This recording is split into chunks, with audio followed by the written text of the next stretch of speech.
Welcome back after the tea break. We will move on to the next session for the day. For this, I would like to invite Professor Dr. Sukumar Mukherjee on stage. His talk is on antibiotic resistance, a global threat to win. Sir. Good morning. First of all, let me apologize for my delay because of my illness. Still, I have come because I love medicine.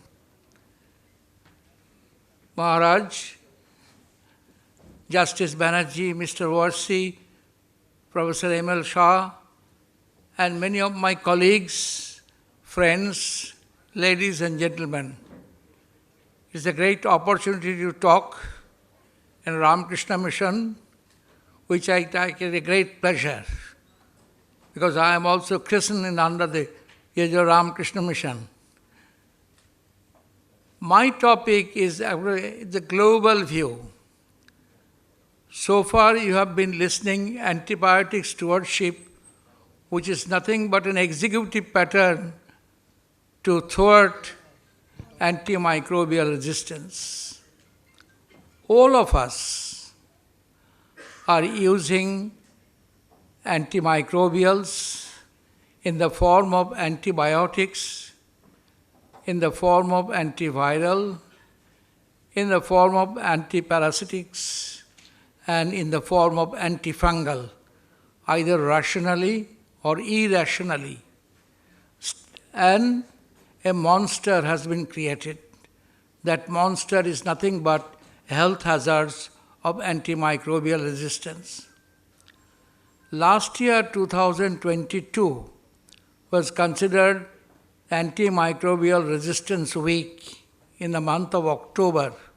And that's why I picked up this topic to make an interactive view of what is the situation in the global phenomena of antibiotic resistance. Antibiotic resistance is a menace.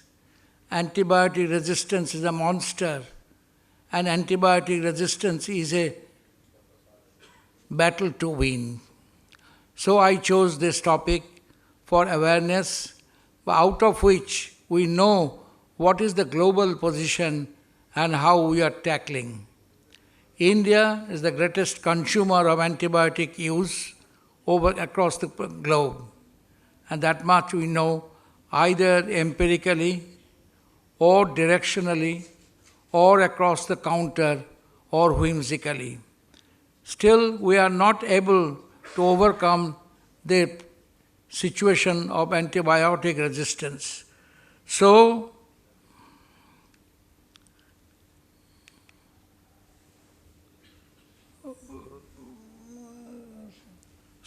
I thought antibiotic resistance is a global threat to fight.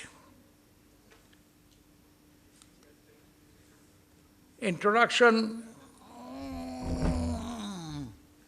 Antibiotics are the pillar of modern medicine and to reduce morbidity and mortality. It is irreplaceable aid in various severe infection.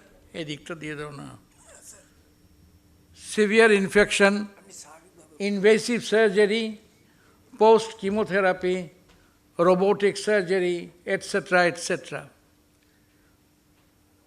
Antimicrobial resistance is the consequence of improper use or abuse of drugs in the post-antibiotic era.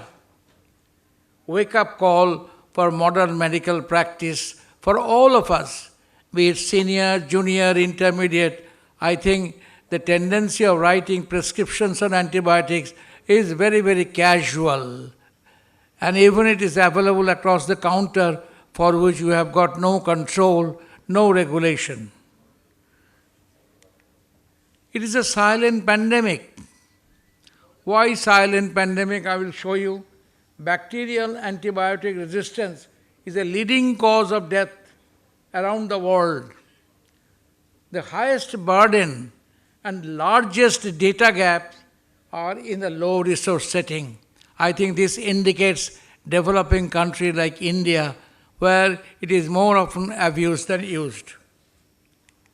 This is a data, silent pandemic, which has been studied in 2019 at the global point of view in 27,000 surveillance center. And if you look at the profile, I think associated with AMR, attributable to AMR, and for comparison, death from injuries, even road traffic accident much less than antibiotic use and attributable to that. And this is a larger study, global study, which shows that we are facing a great human challenge of antibiotic misuse or abuse or underuse. And this is the overall impact.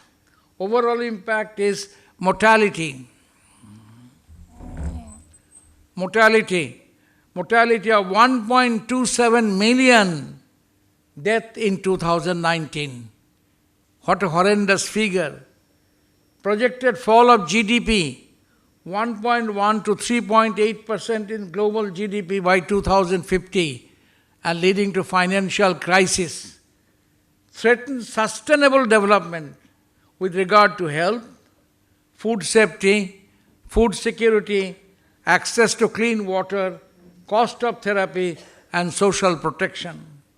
Restricted use of antibiotics preferred in clinical care. That is the impact what we see. And no one is safe unless everyone is safe. This is a very important statement, a profound statement, that across the globe what we see the menace of antibiotic resistance. Unless we are prepared to challenge this unitedly, we will not be able to hold our pen, and we cannot go for the incidents of rising of antibiotic resistance. Resistance level. There has been a study way back in 2016-17. 37% of bloodstream infection are resistant to the third degree cephalosporin. It is all E. coli, 37%. Look at the 25%. 25% are all methicillin-resistant staphylococcus, and this has been a study way back in 2016. And global surveillance results indicate the standard antibiotic treatment of common infection is no longer working in many patients. And most of the high resistance levels are documented from the low and middle income countries. AMR has the highest disease burden. If you look at the projection for 2050, 10 million cases over the globe will have the antimicrobial resistance. And now it is estimated about 700,000. It's a low estimate.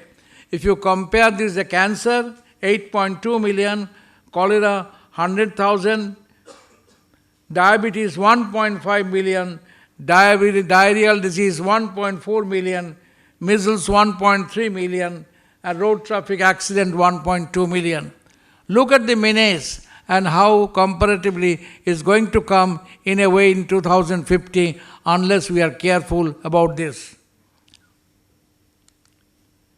What are the drivers of AMR? Drivers, AMR occurs naturally over time, usually through genetic changes or its mutation. Antimicrobial resistant organisms are found in people, in animals, in food, in plants, in environment, in water, soil, and the air. Everywhere it is there. And they can spread from person to person or between people and animals and travel around the globe. So it's all about that's why it is called a silent epidemic, or usually under the blanket by all of us. And what are the drivers? Drivers, number one, misuse of antimicrobials and poor infection control in agriculture. Lack of access to clean water, sanitation, hygiene for both human and animals. Misuse and overuse of antimicrobials in humans, that is the responsibility of the treating physicians. poor infection and disease prevention and control in healthcare facilities. And lastly, discharge of waste from healthcare facilities and pharmaceutical manufacturing firms. So obviously these are the drivers and universal drivers of antibiotic resistance. What is the mechanism? Molecular mechanism is change in the bacterial envelope. Increasing efflux is the measure with the release of enzyme and altered target and hydrolysis. If you look on the left side, antibiotic targets, on the right side, resistant mechanism. Most of the time is efflux with the altered target and in the envelope. It is the responsible factor for the emergence of antibiotic resistance. So obviously, this is an important issue to consider. Promoting AMR in clinical practice. Inappropriate use of antibiotics, improper use of antibiotics like smaller dose, less treatment time, and incorrect dose. Consequent restricted shelf life of antibiotics, over-the-counter sale of antibiotics without prescription, and lastly, there is no lack of regulatory guidelines. We don't have an audit, we don't have a pre-authorization, we don't have an infection control in each and every hospital so that we can contain our use of antibiotics in a scientific way. Then comes the most important part, relation between the gut and the microbiome. Microbiome and antibiotic interaction. Gut is the ecosystem to assess microbiome-antibiotic interactions. Gut microbacteria contribute a rich reserve of antibiotic resistance, contribute to multi-drug resistance by horizontal gene transfer. All of you are facing multi-drug resistance in your clinical practice, in critical care. Even you have got XDR with the tuberculosis. So obviously it is gradually expanding range of the drug resistance because of the attitude towards the prescription of antibiotics. Antibiotic-induced microbiome depletion due to antibiotic therapy after metabolic homeostasis through gut signaling and health generation of AMR. We know the gut has got trillions of favorable bugs, and that is disturbed by the inappropriate use of antibiotics. And gut need to be honored in all prescriptions of antibiotics. Often we write probiotics, prebiotics, but unless we are very careful, our right indication, right time on the antibiotics, gut dysbiosis is destined to occur. AMR leads to highest disease burden and hence needs to control gut dysbiosis.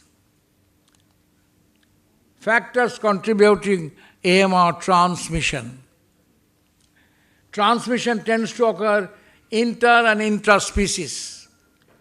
Public health care is the backbone of controlling dissemination. High quality global surveillance. Most important part, surveillance, and surveillance. And high quality global surveillance system is the key to the control, liberal and or restricted use of antimicrobial to prevent antimicrobial resistant crisis. Surveillance is very important part. Nowadays, global surveillance is done. Even ICMR has found out surveillance centers in the West Bengal as well. ICMR study. This ICMR surveillance network since 2013, 7 nodal centers and 20 regional laboratories, and out of which Chandigarh, Vellore, Pondicherry, New Delhi, Vellore, these are the primary sites, and regional center we have gotten from Kolkata. Kolkata there is also one center, regional center. And this surveillance, what is the purpose of surveillance?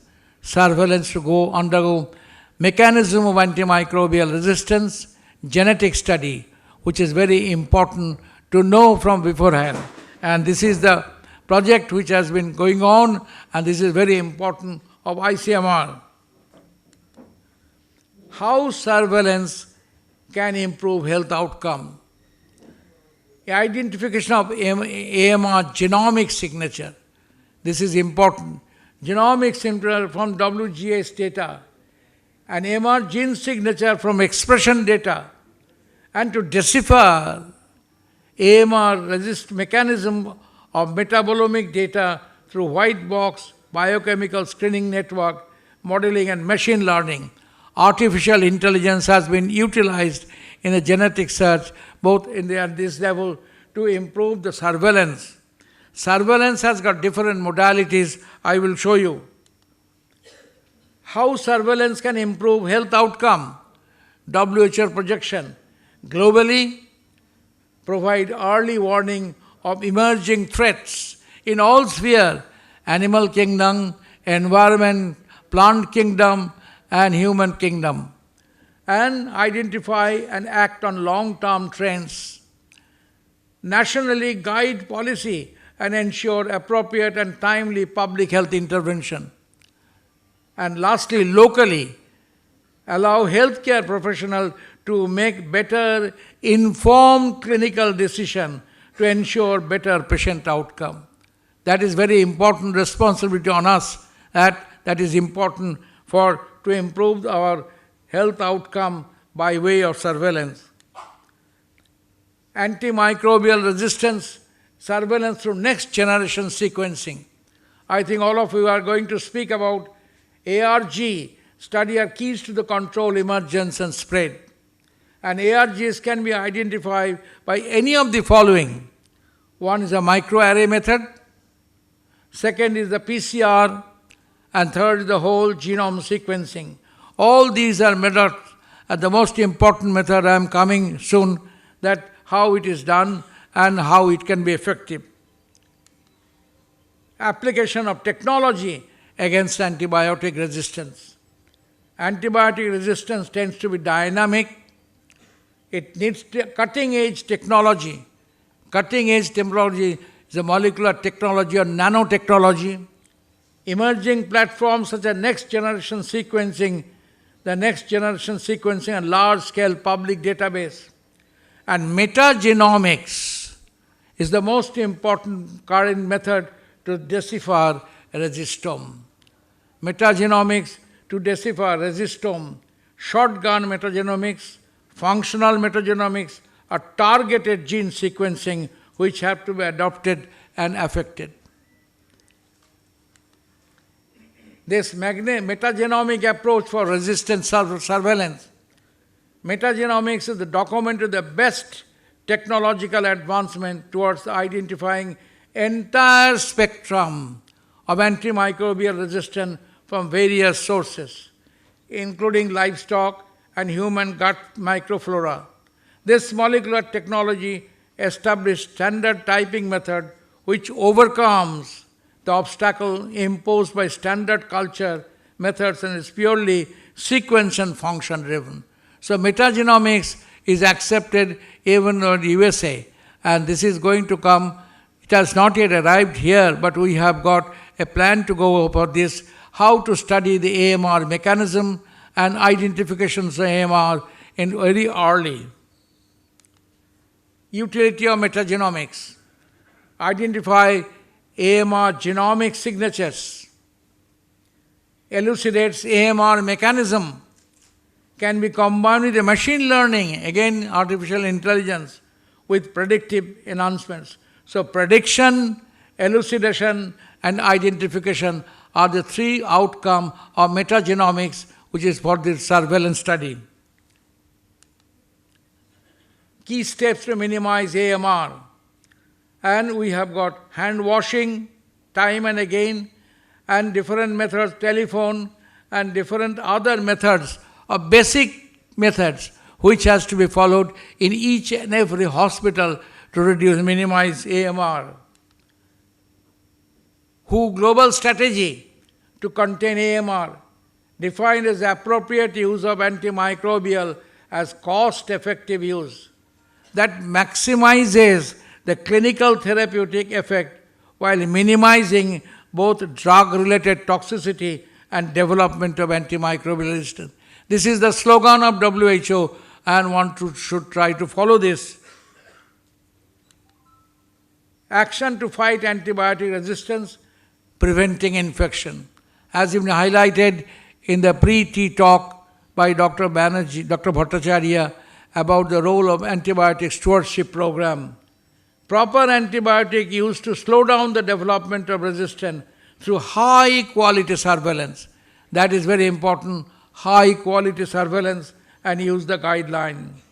Stopping the spread of resistant microbe through antibiotic stewardship program.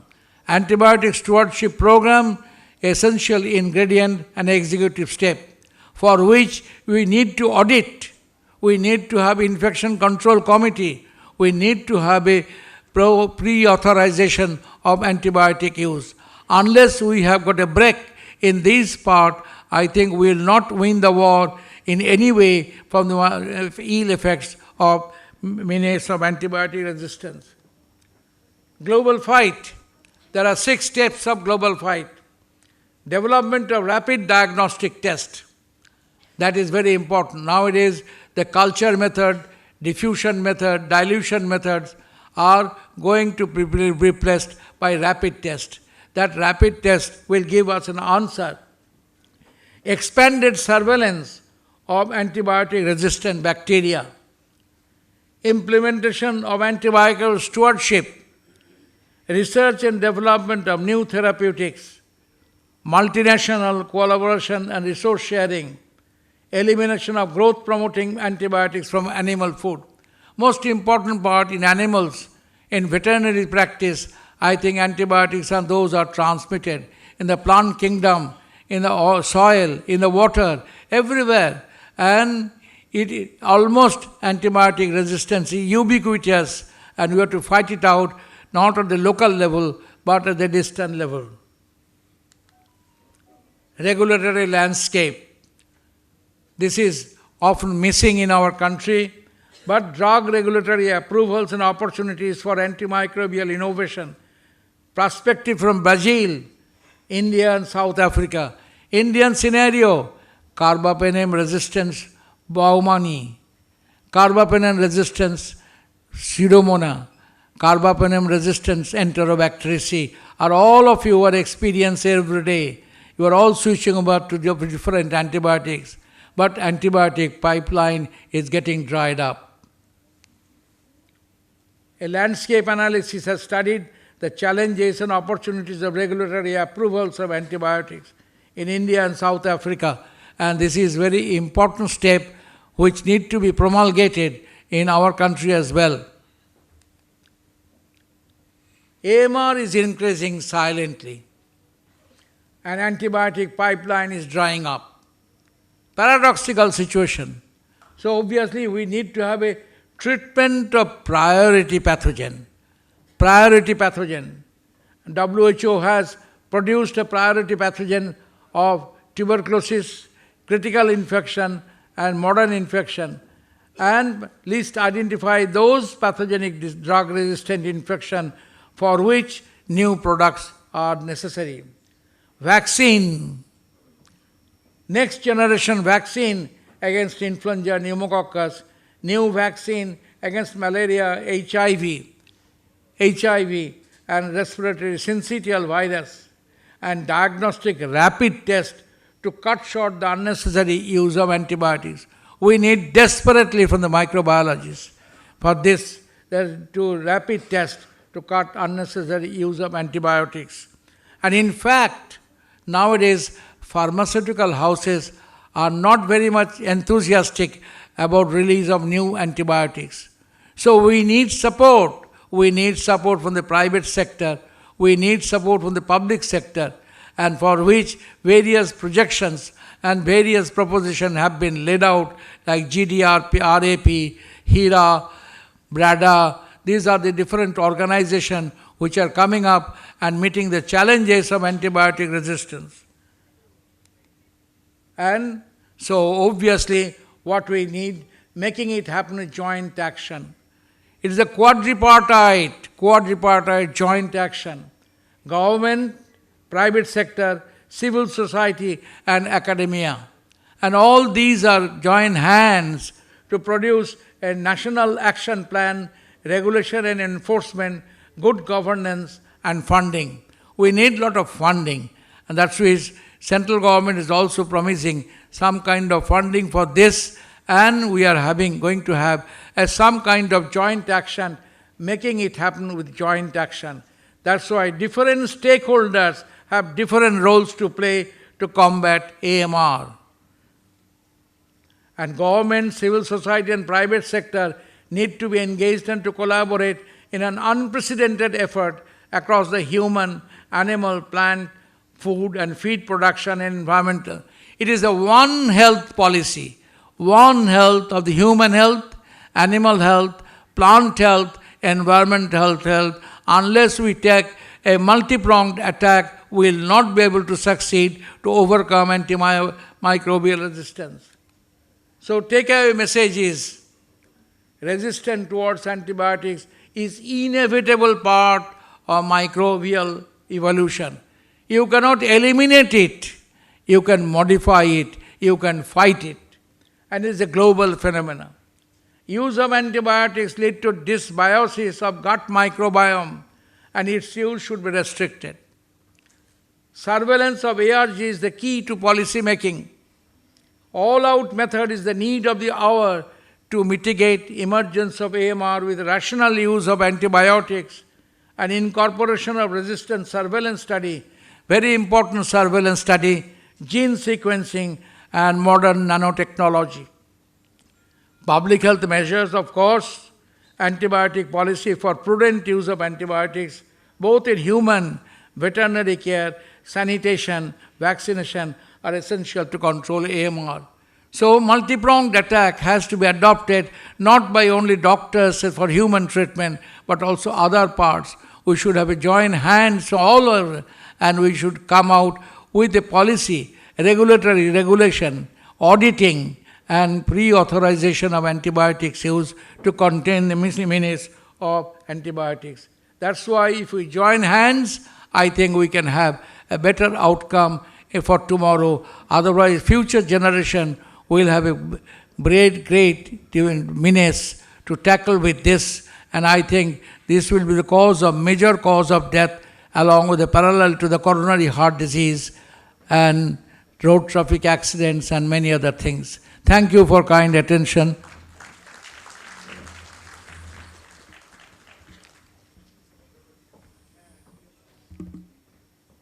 I think I have just covered a part of it. There are lots of things to be done, but it must have a united effort for this, and we should take the fight for the antimicrobial resistance in a war footing. Unless we all join hands, we will not be able to overcome this menace of antibiotic resistance. Thank you for kind attention. Thank you, sir, for educating all with your speech. I would now like to call upon Maharaj Shakti Pradhanandaji to felicitate Dr. Mukherjee with a small token of appreciation.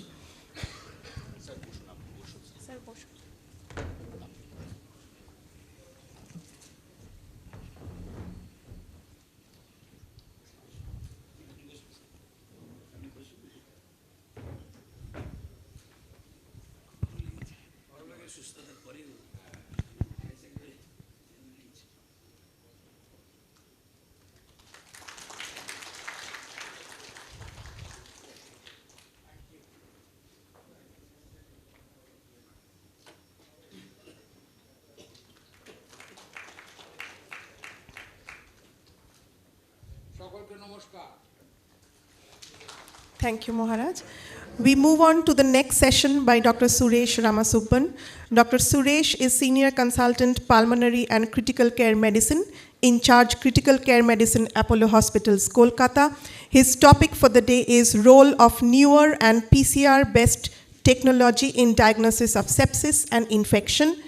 This session will be chaired by Dr. Professor Sukumar Mukherjee sir and Dr. M.L. Shah sir. Request you to be on stage, please. Dr. Suresh is a renowned critical care specialist at Apollo Gynecological Hospital. So I request Dr. Suresh Ramasubban to start his delivery. Thank you, sir, and thanks to the organizers for having me. Maharajji, hence, thank you for giving me the opportunity to speak here. Right. As Professor Sukumar Mukherjee laid a nice prelude to my talk, in the sense that the best way to go forward to decline our antimicrobial resistance is to develop antimicrobial newer technologies to diagnose infection. And I'm going to do this and tell you what is happening in the world and give you the pitfalls in doing it and not doing it and the various things that happen with it. So let's start with the case. All right, so this is a 70-year-old male who presents with fever, chills and lethargy, seizure at home. He received flu vaccine and pneumonia vaccine 1 week ago. He's got a past history of diabetes. Once he comes into the emergency, he's got one more seizure happening. In the emergency, he's got a temperature of 99, heart rate of 104, respiratory rate of 24 per minute. SATs are 92% on room air. He's lethargic, opening eyes to verbal commands, no focal deficit. WBC count is 15.3, anion gap 13, lactic acid 2.2. All right, show of hands. How many people believe that this is infection? If it is infection, is there sepsis or is it not infectious? So let's raise infection versus non-infection. So how many for non-infection? All right, somebody with non-infection. So the majority of you guys who are in the audience believe that this is infection. How many of you believe that this is sepsis? A few of you. 1, 2, 3, 4, 5. All right. So that's what I'm going to do. So let's first try to see what is infection. So I'm not going to use the Koch's postulates. We're going to define infection as a pathological process caused by the invasion of normally sterile fluid or fluid body cavity by pathogenic microorganisms. For this to happen, obviously you need to prove that there is a microorganism, isn't it? And this microorganism will take in any form of cultures, will happen. And so then which infection, if we say infection, where is the infection? What was the source of this infection in this gentleman? Because these are terms which have no meaning unless we focus on it, isn't it? So where is the infection? Was it a urinary tract infection? Or just a meropenem polyb namastubhye namaha? Is that what we want to do? So where are we? Where is the infection? If none of you can point out, none of us should prescribe antibiotics. That's my request to you. If any of us cannot say where in this scenario is a probable infection, I don't think we should prescribe antimicrobials here. So if we don't know, we need to do diagnostics to work it up. We need to do more physical examination. This is a very average physical examination. So we need to do more physical examination, we need to do more history. So what do we do? So we do in the emergency, in any busy ICU, we would say, let's look at this and what's life-threatening. That's the first thing, isn't it? Is this sepsis? That's the first thing that we need to prove.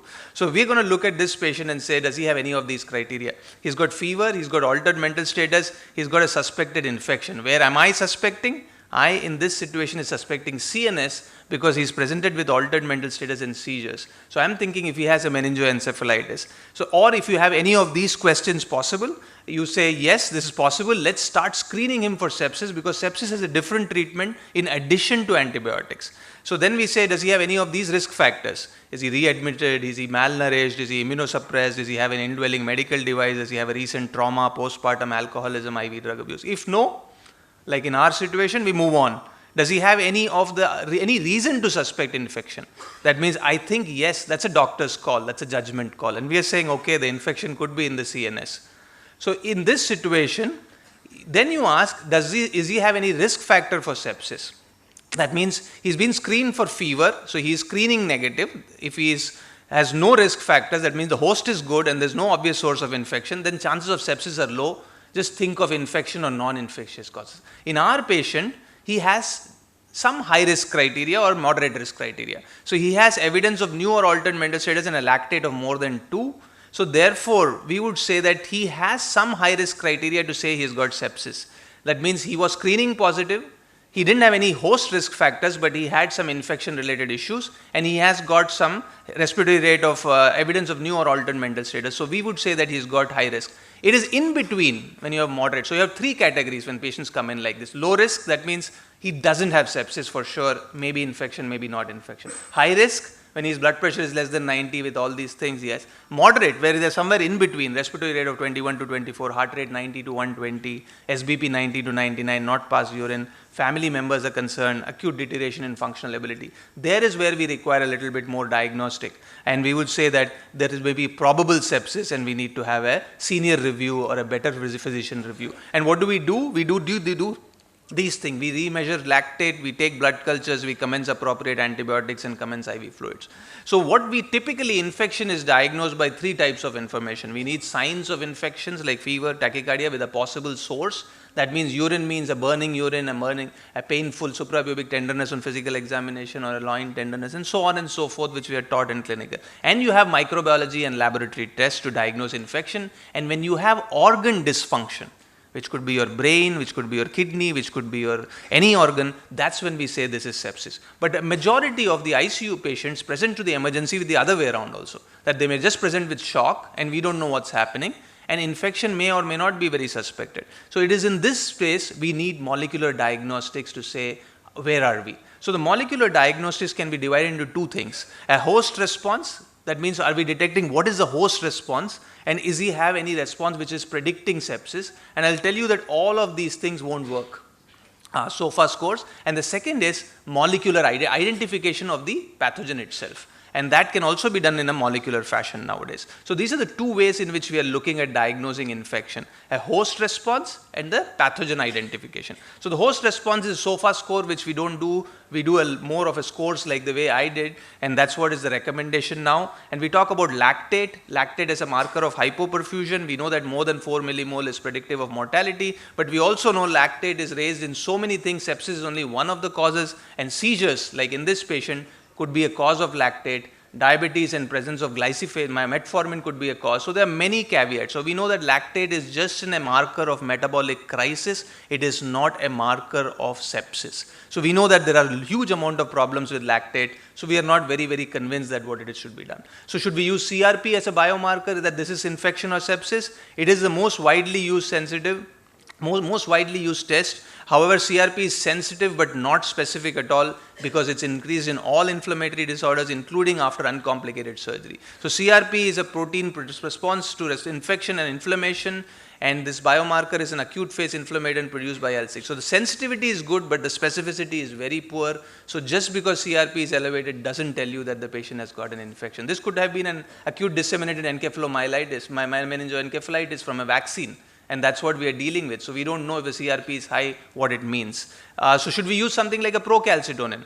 A procalcitonin, which is a normal hormone calcitonin, which is normally produced only in the C cells of the thyroid. But when you have, it becomes from a hormone to a biokine when you have involvement of infection. That means calcitonin normally is changed to procalcitonin only in the thyroid C cells in a normal situation like you and me right now. But if you have infection or sepsis, it is produced by every organ, and lung produces the most, and we can have a scale like this which says that if it's more than 2, then infection is likely or sepsis is more likely. But then you also know that there are so many non-bacterial causes of elevated PCT. So major trauma itself will produce an elevation of procalcitonin. Cardiogenic shock, prolonged resuscitation, prolonged shock of anything, small cell lung cancer, chronic renal disease, all of these again will produce a huge amount of false positive procalcitonin. So procalcitonin also is not specific enough for you to, is not sensitive enough to say. A normal procal will rule out infection or rule out sepsis and may prevent you from not giving antibiotics, but the presence of a positive procalcitonin will not prove infection to you, is what the message is. Alright, can we use the genome? Can we use the patient's genome nowadays? That is the field of what is called as functional genomics. That means we're going to look at the study of RNA molecules present in a sampling, and this is called transcription profiling, and this is now available on cartridge-based tests to diagnose infection. So the RNA transcriptome is of particular interest, and there is a huge amount of RNA production pattern can be exploited to differentiate between inflammation and infection. Unfortunately, the data as of now is not good enough where we should get a machine to do a RNA. So are there any new biomarkers to diagnose sepsis? There are many of them: STREM1, ProADM, SUPAR, presepsins. If you look at all of them put together, what is their role? IL-6 we have used a lot in COVID. None of them really make a sense. But then the question is, can we use a combination of these biomarkers? And the answer is probably not, and probably yes, we don't know. So as of now, using the host to identify is as good as doing a good physical examination. So these can be used as a negative predictive value. So if your host, if your clinical examination tells you that this is not infection and your procal is normal, this gives you good evidence that there is no infection. But if your clinical evidence tells you there is infection and procal is normal, it doesn't tell you anything, or vice versa, where your clinical examination and history and physical tells you that there might be no infection but procal is high, again tells you nothing. So it is a clinical gestalt of things working. So the host response of using a CRP, a procal, none of these things work very well is what we know in 2023 standing here today. So what do we do? So we need to detect directly the pathogen, because Koch's postulate says that you have to, if you want to say infection, you need to identify the infection. So why do we need to do? So the host response is imperfect, as I just showed you. So, and the most important thing is if we do the limitation of the gold standard of diagnosing infection, which is cultures, is that the quantity of cultures, especially in a bloodstream infection, might be very low. It might range from somewhere to 1 to about 1 to the power 10 to the power 4 CFU per ml. So with such a low amount of bacterial pathogens or viral pathogens, it's not possible to diagnose infection all the time. So false negative infection results can occur due to the challenge of recovering infectious etiologies by routine blood culture techniques, because somebody has already given antibiotics. Patient already took antibiotics at home and has now come to the emergency. So almost 28 to 63% of adults with suspected infections, sepsis, will not have blood culture positivity. The yield of blood cultures is only about 18 to 22% in a big hospital or in a hospital with a good microbiology facility. And it can increase to about 40% if you use if you use adequate number of blood cultures, and if you use blood cultures before antibiotics have been given. So those are things which are taught, but problem with the blood cultures is that 60% of the time we will not have culture positive, and this will lead to increased use of antibiotics for a longer amount of time. And more importantly, if you don't use standard antisepsis before you draw the blood cultures, again there will be contamination. So you will get a lot of coag negative staph, you will get whatever is growing on the skin and the bed will be growing in the culture media also. So these are the huge limitation that we have. So can we do any rapid diagnosis? So in the US, the FDA approves only the molecular techniques in what is called as post-culture techniques. That means after the blood culture is growing something, then only we should do it, because otherwise the sensitivity of these blood culture sepsis detectant pathogen detection maybe is very, very difficult. So the FDA is still not approved a direct blood pathogen detection by PCR technique, but once your microbes are starting to grow in the culture, then we can probably do it. But I'm going to give you data on various NAT technology that is now available that can do a sepsis diagnosis or an infection diagnosis by identifying microbial pathogen very early in the course of the illness, and that is going to be much time will shorten to about only 4 to 6 hours to diagnose sepsis and infection, and that is what is going to decrease the antimicrobial burden. Alright, so these are basically, when you talk about NAT, we've used NAT we've become very familiar, we've all become experts in PCR after COVID, isn't it? None of us knew what these tests were before COVID, but now all of us know what is a PCR, what is a NAT test, and with tuberculosis CB-NAT being available all across the primary health center, every one of us is now familiar with this nucleic acid amplification techniques which have just circumvented the need for bacterial growth. Tuberculosis, as we know, doesn't grow in a culture media very well. So now this has really revolutionized the way we treat tuberculosis, and we are able to identify people. So what we do is we are rapidly creating copies of DNA or RNA originating from the pathogen or host cells through biochemical reactions. Then you amplify the nucleic acid sequence to a detectable level. The sequences are then used to identify what is the infecting agent, and I'll show you how it is done. So in sepsis, you want to do it in the blood.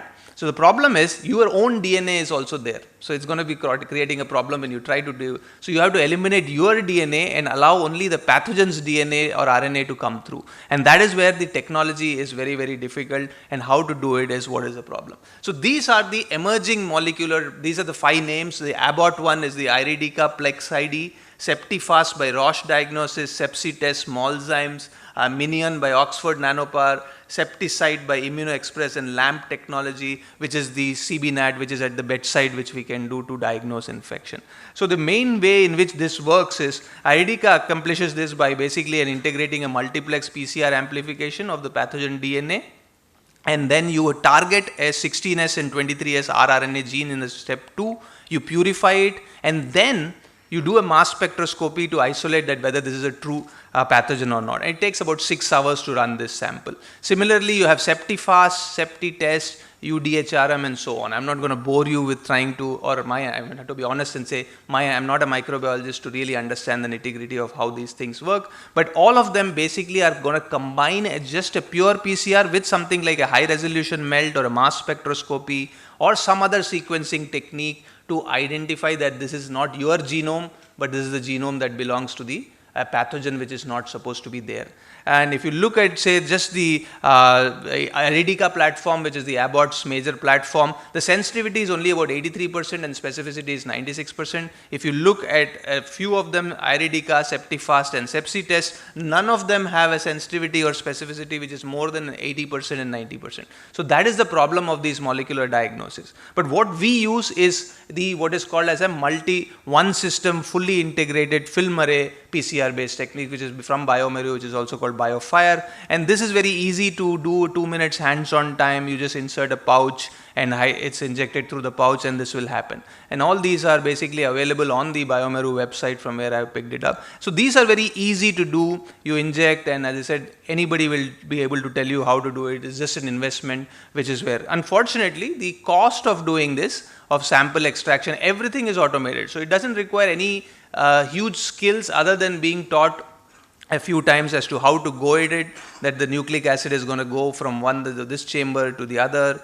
A buffer is going to remove the purified nucleic acid, then subsequently the nucleic acid will move to the first PCR chamber, and reverse transcriptase will convert the RNA to a DNA, and then you're going to measure the DNA amount, and then you know whether it's a pathogen which is significant or not. And this will perform a MELT analysis, and you'll get a spike like this, and based on the spikes you know what pathogen is growing, and then they'll give you a 2-page remove or not. So while doing this blood culture or doing this PCR analysis, the sensitivity is only about 80 to 85% and the specificity does not touch more than 90%.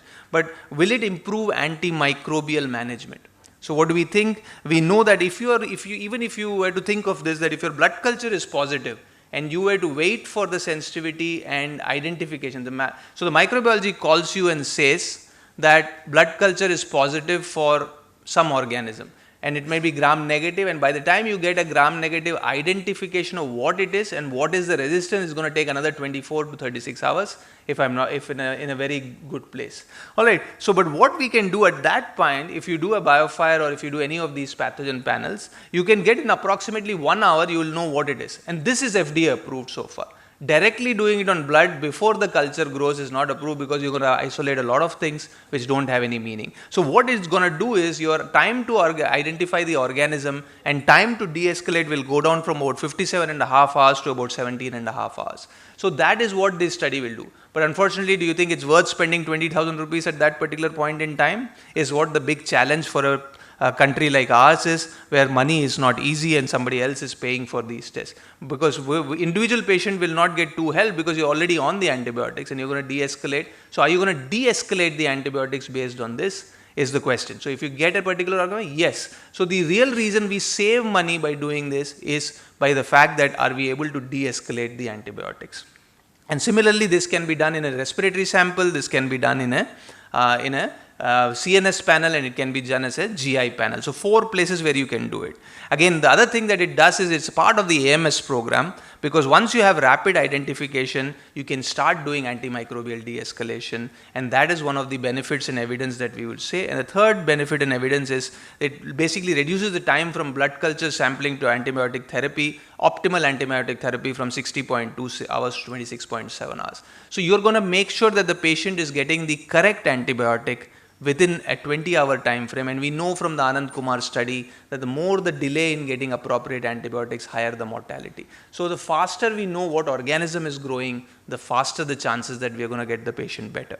Again, a 25% reduction of unnecessary antibiotic use and a shorter post-culture length of hospital stay, cost saving of almost $3,000 per patient tested in the US. We really don't have data like this in our country, and I think that's the next step that we really need to go, is when we use point of of care, when we start using these tests of molecular pathogen identification, we need to be able to say, is it cost effective in a country like ours when we are spending so much money to identify this pathogen, and will it help AMR, and will it help this thing? It has really revolutionized tuberculosis treatment, because we don't now empirically treat second generation or treatment for drug resistant tuberculosis unless we are aware what is the gene expert finding on. So I think it is going to revolutionize, but the sensitivity and so far is not there.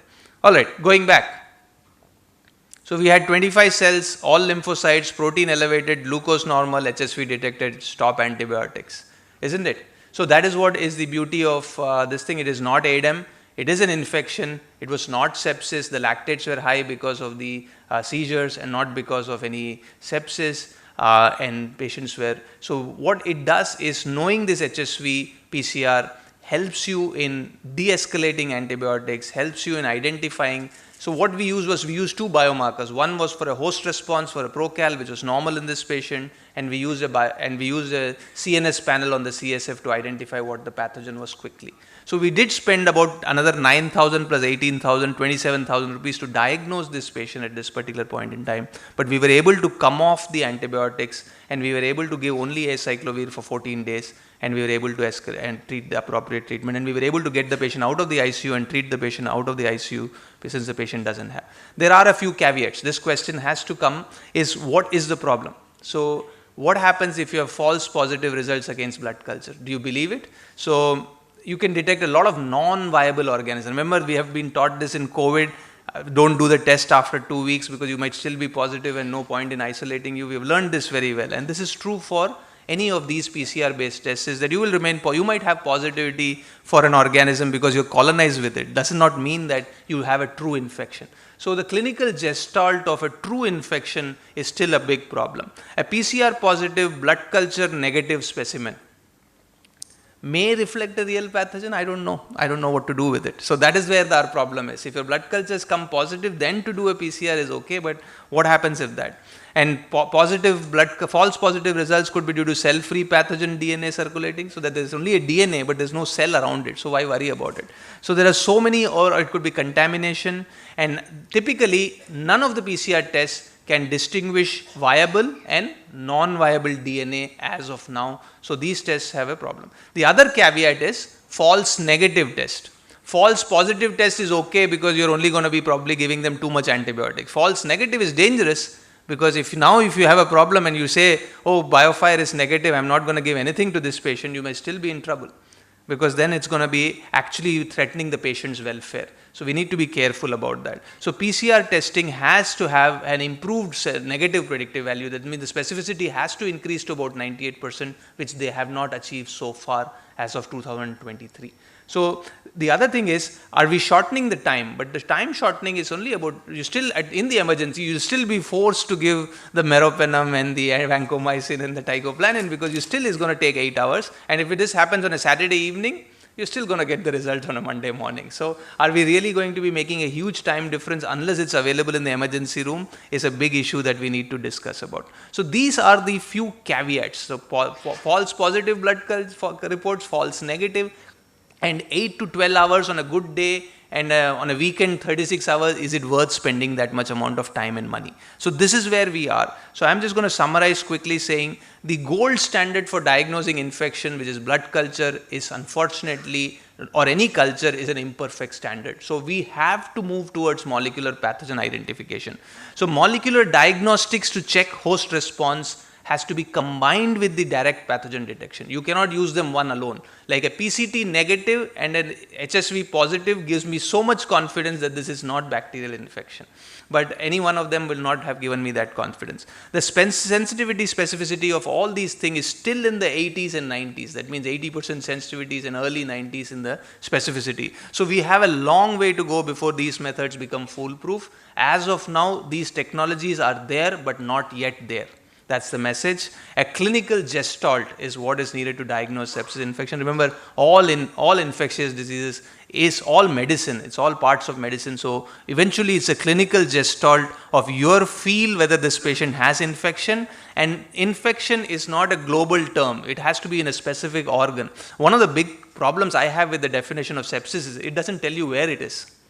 Itis is much better. A pneumonitis, a cholecystitis, an appendicitis is a much better term as a clinician rather than say patient ko sepsis hai, meropenem de diya. Sure, it doesn't tell anybody anything and it doesn't help anybody.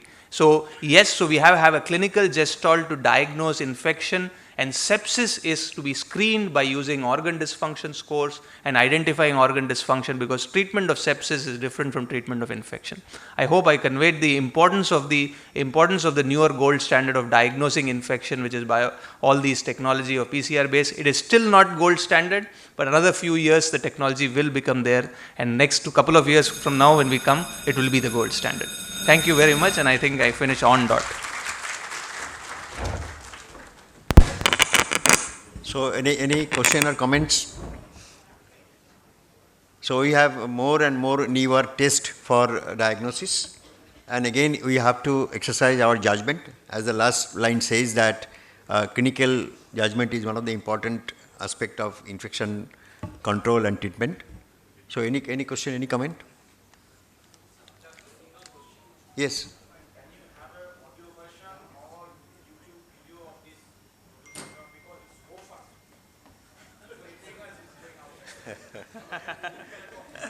Sure, all these slides are, I think all these slides are absolutely free to take around. Yes, the material, see, when you try to compress information in 25 and you're trying to speak to people, the slide is just a kind of, for us to just not to miss the point. It's not to read through the slide. If I were to read through the slide, it'll take about 2 hours to do that. So yes, all these are available. Please feel free to take it. Thank you, sir. Suresh, thank you for excellent deliberations. I have got 2 practical questions about the cost effectiveness between the PCR and the blood culture. This is one.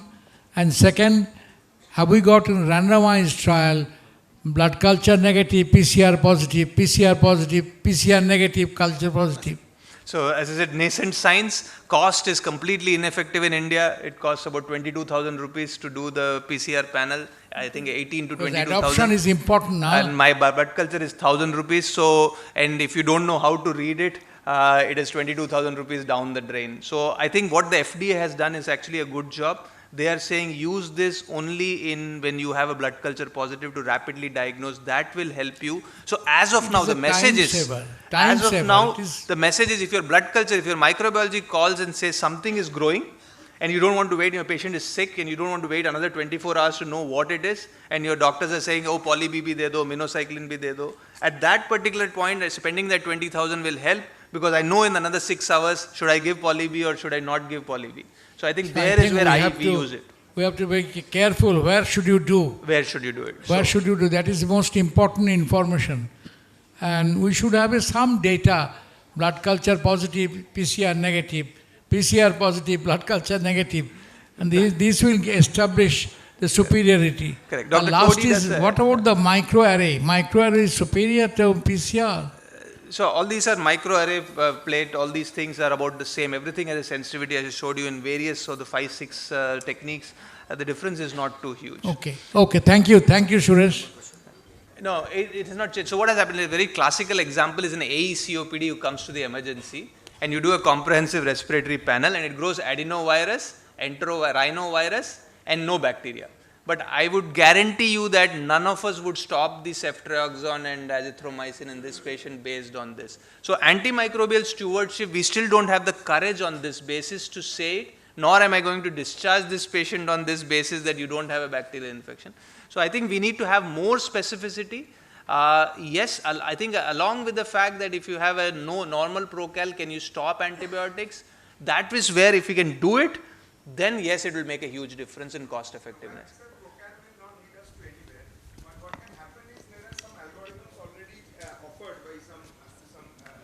Western countries where your conventional microbiology is not done away with. So you send BioFire along with your conventional microbiology, depending on your patient's clinical status and what you see on gram stain.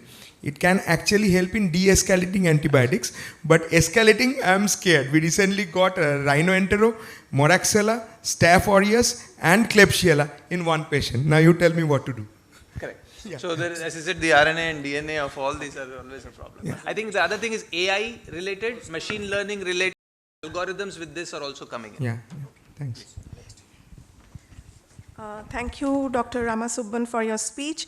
I would now like to call upon Professor Dr. Atul Gupta to felicitate Dr. Ramasubban with a small token of appreciation.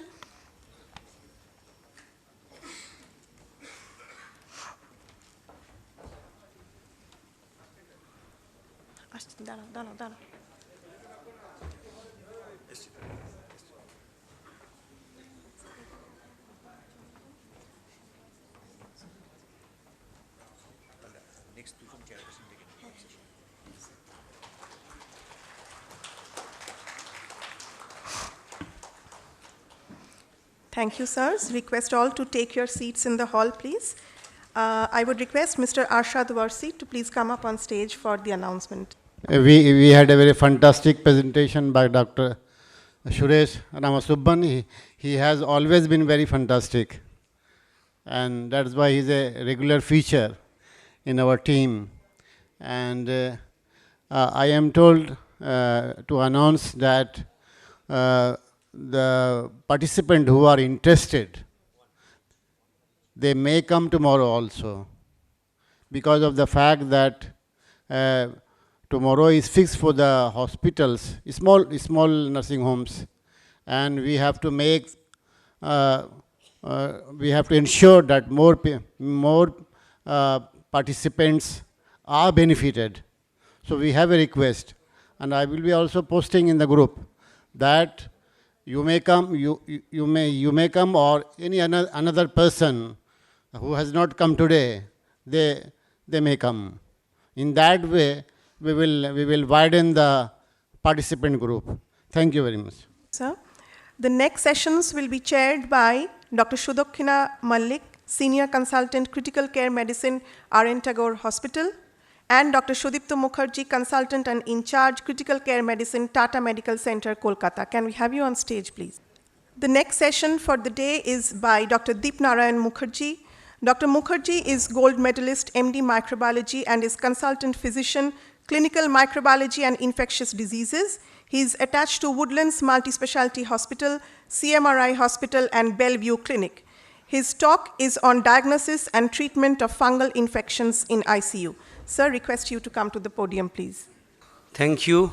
First of all, I thank the organizing team to invite me for this scientific session. And my topic after this couple of presentations, especially on the gram-negative sepsis, gram-negative detections, is something different but not very uncommon as well. That is fungal sepsis or fungal infections in intensive care units. And we all know that fungal infection, which was not very commonly identified or addressed, is not a very rare entity nowadays. Fungal infection is also increasing, and probably every week we are getting a new fungal names. There are some good centers where the fungal identification and fungal sensitivity is done, and those areas probably can give us the actual information about rising trend of fungal infections. So coming back to our medical days, so what are the fungus? Fungus is divided into yeast or unicellular structure to the molds. Yeast, we all know they are Candida, Cryptococci, Trichosporon, and Rhodotorella. And the molds, you can see, it divided into septate and aseptate. Septate will be aspergillus and aseptate will be your mucors. And also there is a group called dimorphic fungi which can be present in both the formulations. And in our day-to-day practices, probably these are the common fungi which we come across. One group is called endemic mycosis and another is called opportunistic mycosis. In endemic group, very infrequently we get histoplasma, and from the specific area of the country we get Penicillium malnefi as well, and also very rarely sporotrichosis. In the opposite way, in the opportunistic group, very frequently we isolate invasive candidiasis patients from the intensive care units. also Aspergillus and mucor, those not very common, but I think in last couple of years because of the COVID and post-COVID fungal infections, this mucor and Aspergillus got some importance. And not very rarely, but on the group of immunocompromised patients, that is cryptococci. So, main two fungi in ICU, I will definitely say first is Candida and the second one will be Aspergillus. And Aspergillus will again be there in the transplant unit or immunocompromised patient unit, chemotherapy patients on those group. Candida can be in many patients, in diabetic patients, antibiotic treatment patients, in multiple devices patients like that. So few lines on Aspergillus in ICU. You can see one group we always see that is a proven aspergillosis. So where the tissue sample or the histopathology will define it is a fungal infection, because Aspergillus can be a laboratory contaminant as well. We can get Aspergillus because of the laboratory contamination. So don't always treat a Aspergillus positive report. So it can be a possible infections, or you can be a colonization. One part is there that is proven, where you can get a tissue sample, you can get a histopathology done, and it is showing the fungal hyphae. So that is a proven. And another part is the putative part, where you can get some fungal markers like galactomannan and PCR positive and other things are there. So this is one part of the Aspergillus infections, and in the same way there will be something on mucor infections. Mucor again, we got attention on COVID, but mucor is very common in uncontrolled diabetic patients, and also definitely in some sort of immunocompromised patients. And mucor can present in this format: disseminated, rhino-orbitocerebral, pulmonary, gastrointestinal, or cutaneous. So these are the different presentations of mucor, but again the prevalence is less. Which is most common in our day-to-day experiences, that is Candida. So Candida infections is probably one of the biggest fungal infection what we come across. And if we see the data between international data versus Indian data, we can see there is a huge difference between global and Indian, or you can say Southeast Asian prevalence of candidiasis. And it has a 30 to 50% of this fungemia occurs in the ICUs. And again, this is another slide where you can see when a fungal sepsis develop. US data says it is around 20 to 23 days, or maybe around 3 weeks. But in Indian data, it is around 10.8 or 11 days. So in our country, we are getting fungal infection in ICU much before the Western counterpart, probably because of multiple factors. And about different fungi, again, I think previously when we were student, we just Candida albicans and Candida non-albicans. But the days have changed. Now we get many Candida. We get Candida glabrata, we can get Candida krusei, we can get Candida guillermondi, parapsilosis, Candida auris, so many names in Candida family. So again we can see here there is an increasing trend of Candida non-albicans. So non-albicans group are increasing compared to the albicans group. So this is called NAC or non-albicans Candida, and the most common three NACs is Candida glabrata, parapsilosis and tropicalis. And again, if you want to understand the antifungal sensitivity of this Candida, we can see here that Candida albicans and Candida tropicalis have a good sensitivity to azoles. Around 90 to 100% are azole sensitive. But if you think about this krusei or glabrata, they have a very less sensitivity to azoles. Few of the Candida strains are even resistant to amphotericins or echinocandins as well. So now the question is why IFI or invasive fungal infection diagnosis is difficult. Most common is that we don't get an exact sign or symptoms which define it is a fungal sepsis. So we can say like that a patient on ICU with comorbidities in spite of antibiotic getting fever, probably that is one area where we should think there is a possibility of fungal sepsis. In the same way, there is a sample culture is not so easy like bacteria. We have a many PCRs with different culture methods, different sensitivity, but for fungi this is not so common. Fungal sensitivity is really a big challenge for the microbiologist.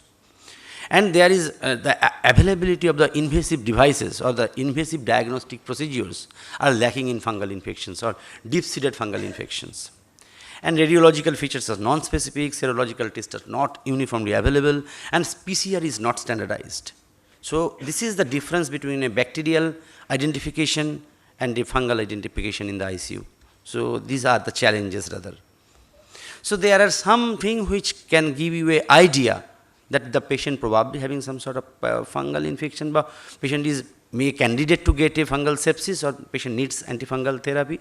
That is Candida score. We infrequently practice this Candida score in our ICU round. A score greater than 3 is always a possibility of fungal infection is there, and less than 2 there is a no possibility like that. So in the algorithm you can see here that probably again for the candidate identification the blood culture is the gold standard. If you think about the newer test, newer methods, yes there are some PCRs commercially available, but majority of the time there is a standardization issues. Even my previous speaker Dr. Suresh has excellently described about BioFire. Yes, BioFire can detect Candida in positive samples, especially for the blood. So, but respiratory no fungi is identified. And last but not the least is the serological test. Like PCT and CRP for bacteria, if you say, for serology I will say it is a beta-D-glucan or galactomannan. So these are the tests which can give an idea about the possibility of fungal infection on the patient group. Now coming to the microbiology, is it really very tough to diagnose a fungal infection? The question is always like that.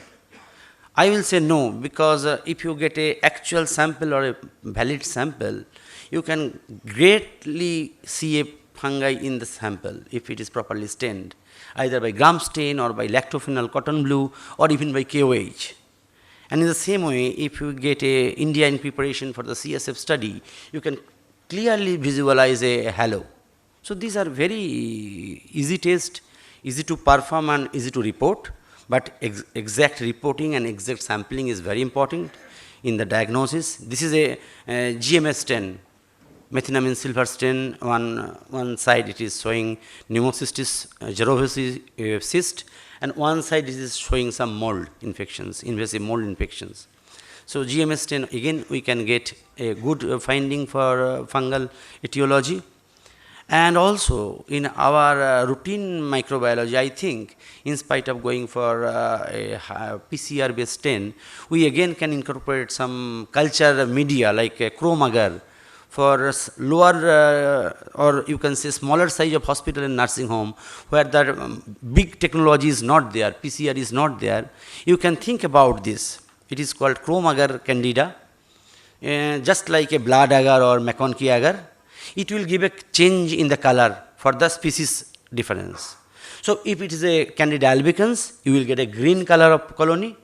If it is a tropicalis, you can get a blue color of colony. And there are other fungal species as well. So easy to perform, easy to get, and easy to report. So probably that can help the smaller size hospitals to identify the species of Candida. Because we all know germ tube positive means albicans, germ tube negative is non-albicans, then everything is blind. Either you go for a automated identification or you go for some PCRs or MALDI-TOF. So in nutshell, in diagnostic methods, again I have told culture is a very specific. Histopathology for mold is important. Radiological test again for the molds, halosign, reverse halosign all are there. Serological tests like Menan, galactomannan and PCRs, which is again not standardized. But very recently there are a couple of instruments which can give you a better idea. One is MALDI-TOF and one is T2 Candida.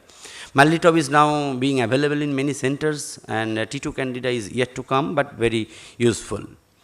So for the recommendation of the fungal Candida, this is the recommended method, diagnostic methods we can see.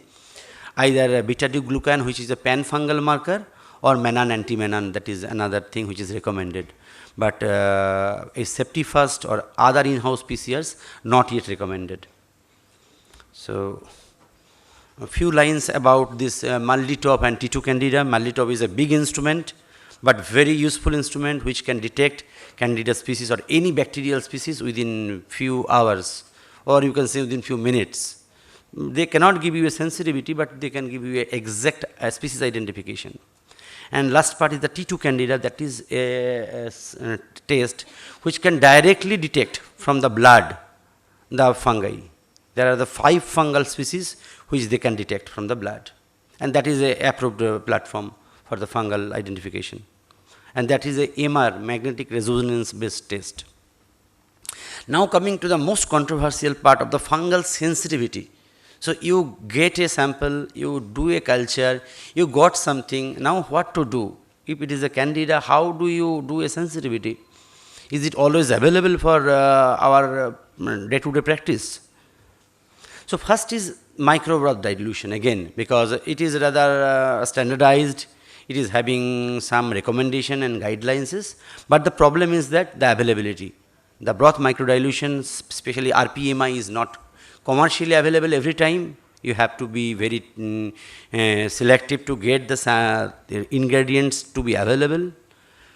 But things which are available are E-strip and disc. But again, to make a lawn culture like bacteria is a challenge. So you will not be able to do E-strip testing for all fungi or all candida. It is a good platform, sensitizer yeast. It can give you an exact sensitivity of maybe 8 to 10 antifungal drugs. So starting from the kinocandin, amphotericins and the azoles, all can be reported in one strip. And this is a colorimetric test. It does not require any fancy or very costly instrument. You can directly, by seeing the changes in the color, you will be able to say whether the antifungal is sensitive or not, and what is the MIC for that. And Vitek, I think we all perform in our hospitals, and again there is a specificity of the test. If it is above 90%, if a machine is telling it is above 90% agreement, so you can go for that. Otherwise, again there is a chance of wrong interpretation, especially Candida auris versus Candida himaluni, some other Candida also, there is a problem in Vitek identification. About antifungals, again, you see, there is a developmental process like antibiotics. They started with the griseofulvin, then amphotericin, 5-flucytosine, and step-by-step amphotericins, echinocandins, and then it came posaconazoles and very recently isobuconazole. So this is like that, and this is the antifungal mechanism of actions. Bacteria acts against antibiotic act against bacteria in some locations. In the same way, the antifungals also work against some locations of the fungi. If it is cell membrane, it is by amphotericin B. Echinocandins will damage the cell wall of the fungi, and the DNA synthesis is damaged by 5-flucytosine. And just like bacterial PKPD, fungal is also having some PKPD, pharmacokinetic and pharmacodynamic, how the antifungal drugs are distributed all over the body, whether all antifungal can be reaching in all the organs. No, probably you can see in the slide only that amphotericin B will not reach in eyes. In the same way, echinocandin will never reach to bladder or CNS. Probably the best two antifungal, one is fluconazole and one is flucytosine. They have a uniform distribution to all part of the body. So this is the fungal PKPD. I think we clinicians also should understand and also to remember where the infection area we have to select the antifungal agent according to the PKPD. And antifungal management again is divided into 4 parts. One is prophylaxis, one is preemptive, one is empiric, and one is targeted. Prophylaxis is very easy. You don't want your patient to get fungal infection. Patient is a risk patient. You have to give a antifungal drug, maybe in a low dose, which will prevent the infection. In bone marrow transplant patient or chemotherapy patient, you can give a prophylaxis. In the last part, that is targeted, again very easy. From the microbiology, you get a direct report, and against this culture, you are giving the treatment. So this is two easy part, prophylaxis and targeted therapy. What about preemptive therapy? Preemptive therapy is the therapy where you are not getting any culture report, but your biomarkers may be positive, like beta-D-glucan, galactomannan are very highly positive. You can think about preemptive therapy. And empirical is only risk factors are there, and biomarkers and mycology are negative. So we divide antifungal treatment in these 4, and we also select the antifungal accordingly, dose also being selected accordingly. So this is the IDSA recommendation of 2016 about invasive candidiasis management. So in the nutshell, if you see here, probably if the patient is hemodynamically stable patient, you can give azoles or fluconazole. But if the patient is hemodynamically unstable, you have to give either echinocandins or amphotericins. So this is the guideline says. And among the echinocandins, again, for your understanding, there are 3 echinocandins at present commercially available: caspofungin, micafungin, and anidulafungin, and they have their different dosing schedule, and more or less the spectrums are equal, and their sensitivity is also matched, but only difference is that anidulafungin is having some sort of very low MICs compared to caspo and mica. And another thing, anidulafungin does not go through hepatic metabolism. Non-enzymatic degradation is done by anidulafungin. Otherwise, all the echinocandins are more or less same. So for invasive candidiasis, our safe and effective options are like that. If you think about echinocandin to be given IV, and azoles can be given both by IV and oral. So if you start echinocandin, you have to either continue echinocandin or you have to de-escalate with azoles. So this is the policy.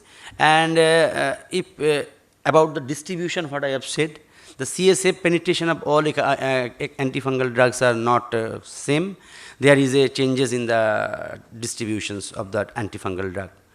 And azoles is fungistatic drug, and echinocandins are fungicidal drug, or amphotericins we are fungicidal drug. So just like antibiotic, I think antifungal PKPD also to be understood by all of us to select antifungal therapy.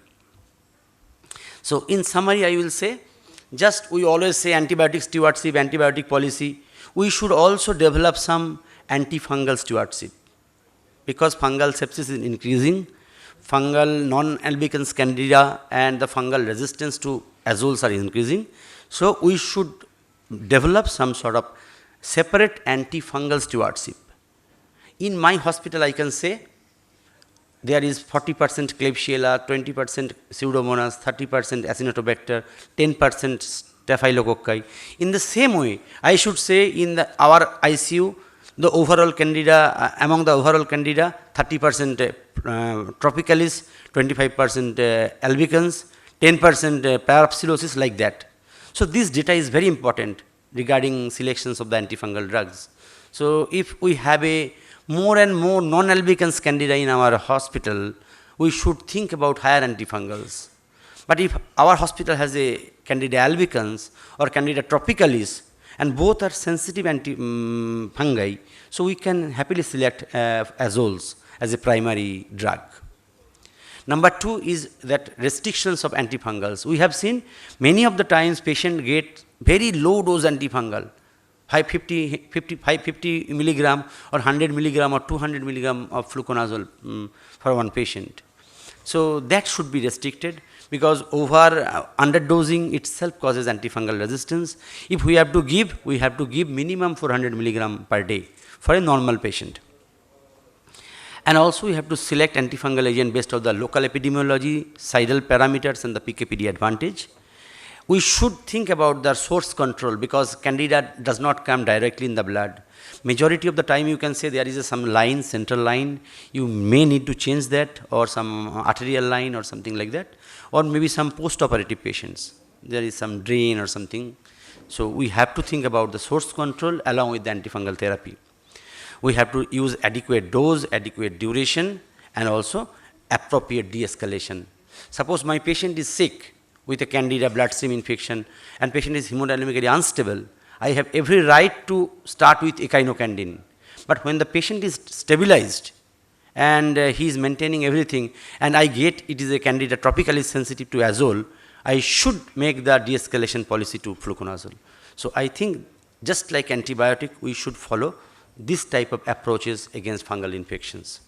So with this thing, I will conclude here, and I will hand over my session to my respected chairpersons for continuations of the discussion. Thank you.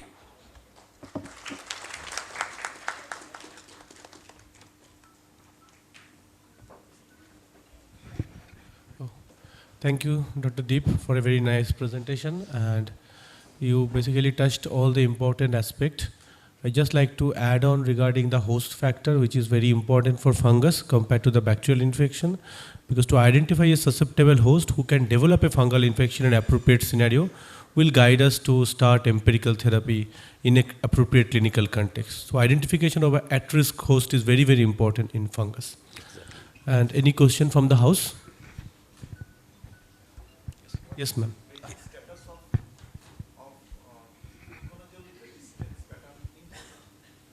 Okay.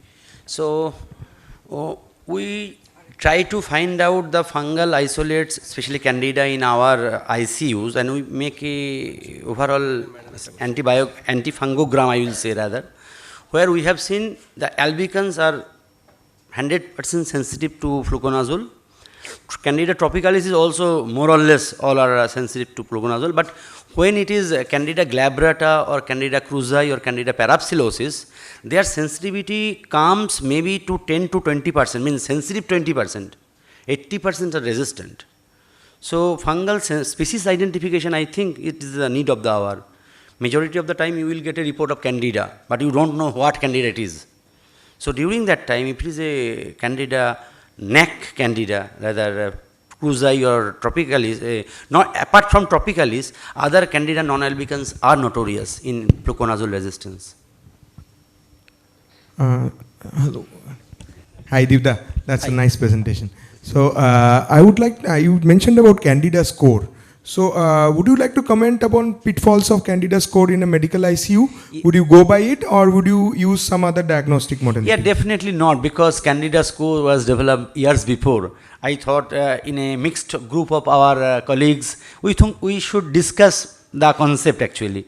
It is not a gold standard, it is not a practice what we do in our day-to-day activity as well. So well taken. It is just one point you can think about, because majority of the time what the problem is, we don't think about fungi, especially from periphery, from other place, some non-multi-speciality hospitals or some nursing homes, patients is on 3 weeks antibiotics. But if I think about fungi only, then I will think about antifungal management. That is the reason I think just for the understanding or for eye-opening that can be practiced. So studies have shown that Candida score is not a good one for the medical ICU. Exactly so. Sensitivity ranges from 70 and specificity from 70 to 80%. So there is a lot of debate on that, and we can probably think of using beta-D-glucan.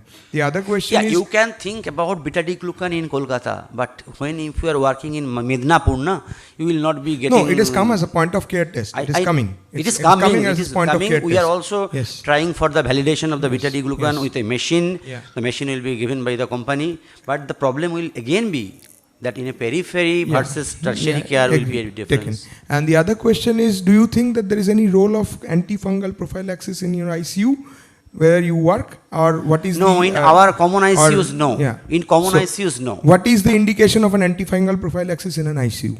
In normal ICU, I will say no normal antifungal prophylaxis, but yes, he comes from a tertiary care hospital where all patients are immunocompromised, or either they have some comorbidities, or they have some transplant issues or some other issues.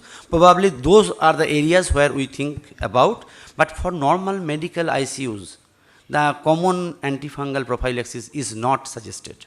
So basically we need to keep a track of the incidence of rather candidemia in our ICUs. Exactly. If it crosses more than 10%, then we have to think of prophylaxis, Exactly. if you agree. Exactly so.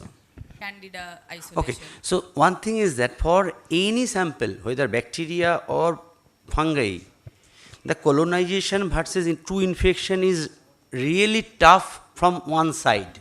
Means if you are a clinician, you cannot see the culture, just you are seeing the culture report, you cannot say it is a colonization or pathogen. In the same way, if you are working in the lab, you are a microbiologist, you are getting some culture, you don't know the history of the patient, you cannot differentiate that. But when you report it, parallelly if you see the patient, probably you have an idea that a candida is there, patient is having a urinary catheter, and that is probably colonization. Otherwise, suppose urine sample, one of the most common area where there is a colonizations. Yeah, so the catheter is one of the biggest important carriers for that. So I think before giving a final report, if the microbiology make a practice to visit the patient in the bedside, then he or she can have a better position to comment on this. Otherwise, directly or by some machines, no. It is an individual effort. Right. And I think in that aspect, the score like Candida score can be helpful, where the patient is heavily colonized, the chances of infection in appropriate clinical scenario arises. And probably then we decide that in which patient we are going to send beta-glucan. Distance are not going to be very cheap. So you can identify a high-risk patient in appropriate clinical context in the background of colonization, where probably fungal infection is high, and you can send a beta-glucan to diagnose or to repute it. If you don't have any question, I think we can conclude the session. Yeah. Thank you, sir. Thank you, everybody. Thank you all.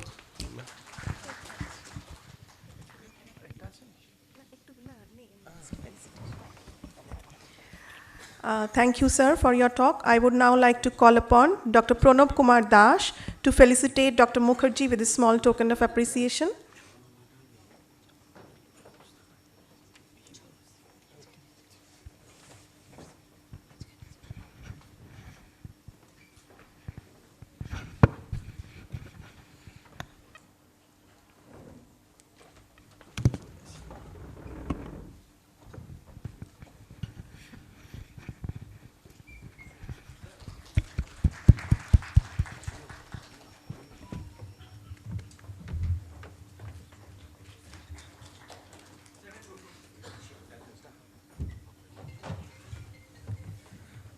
Felicitate Dr. Shudokhina Mollik with a small token of appreciation. Dr. Pranab Kumar Dash.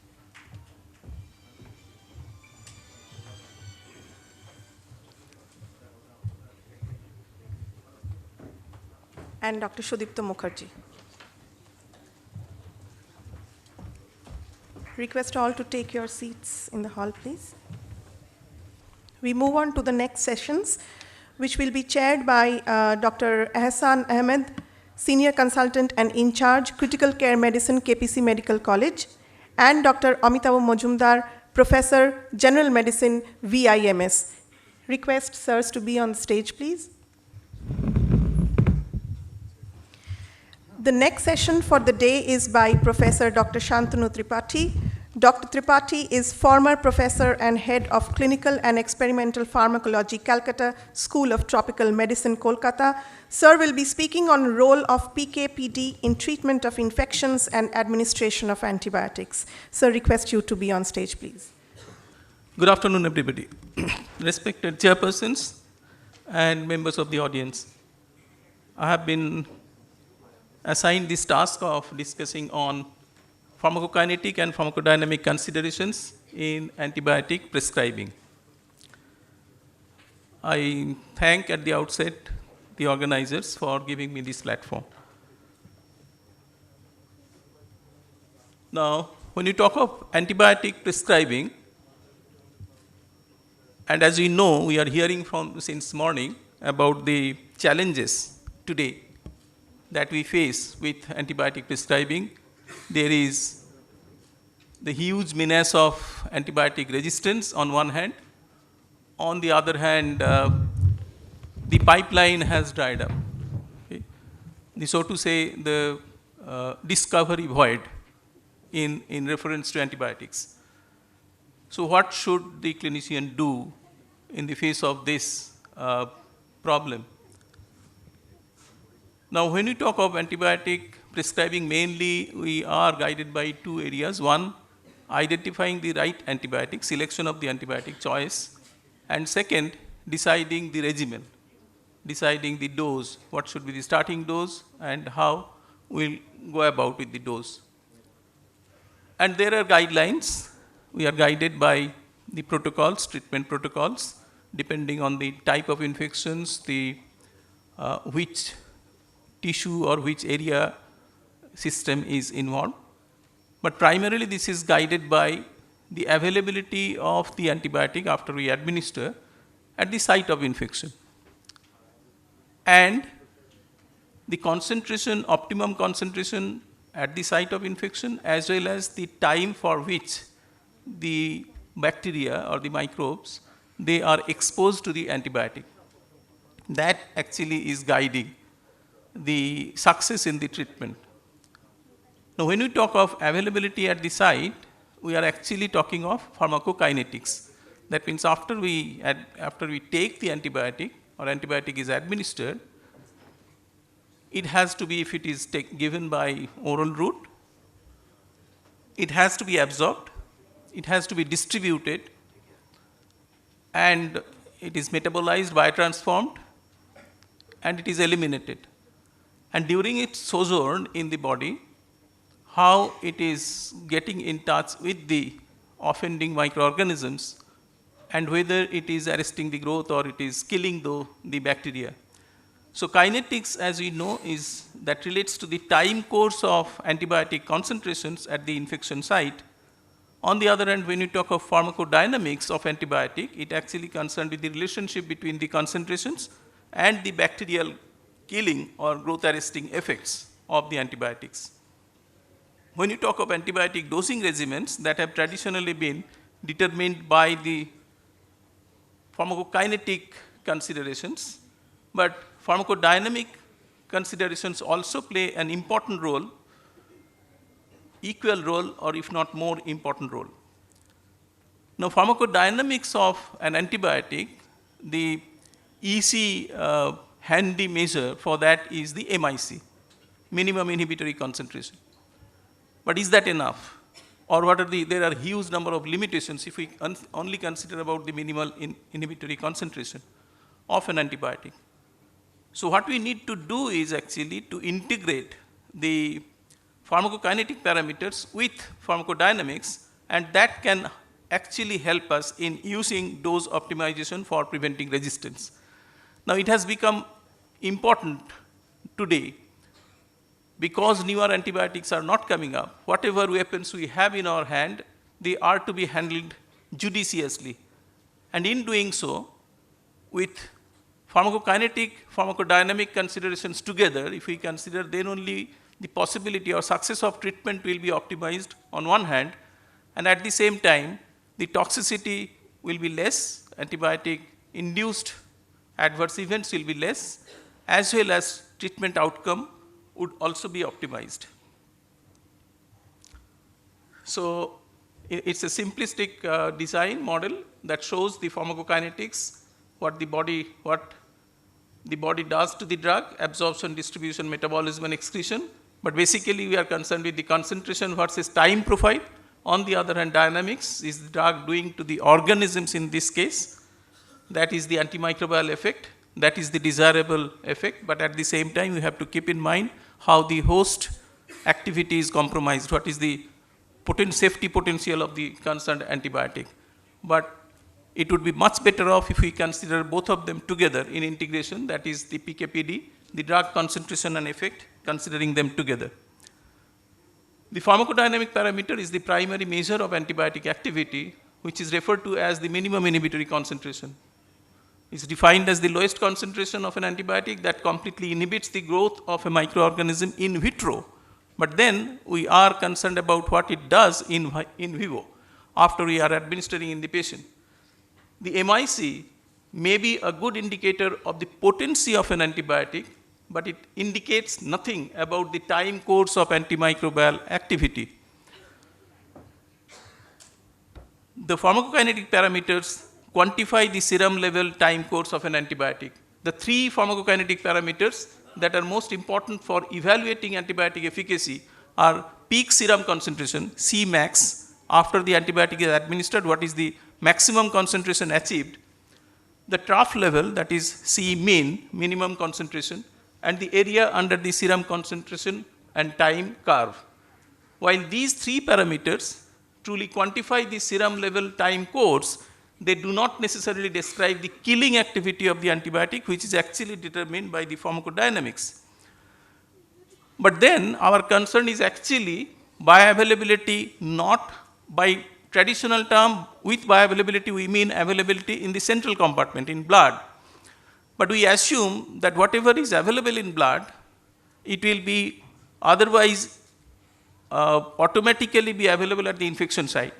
But there is a huge fallacy there. Pharmacokinetics, although it refers traditionally to the drug's availability in the plasma, for antibiotics, the optimum availability at the infection site is warranted, and this is challenging. In the site of infection, will the antibiotic get there?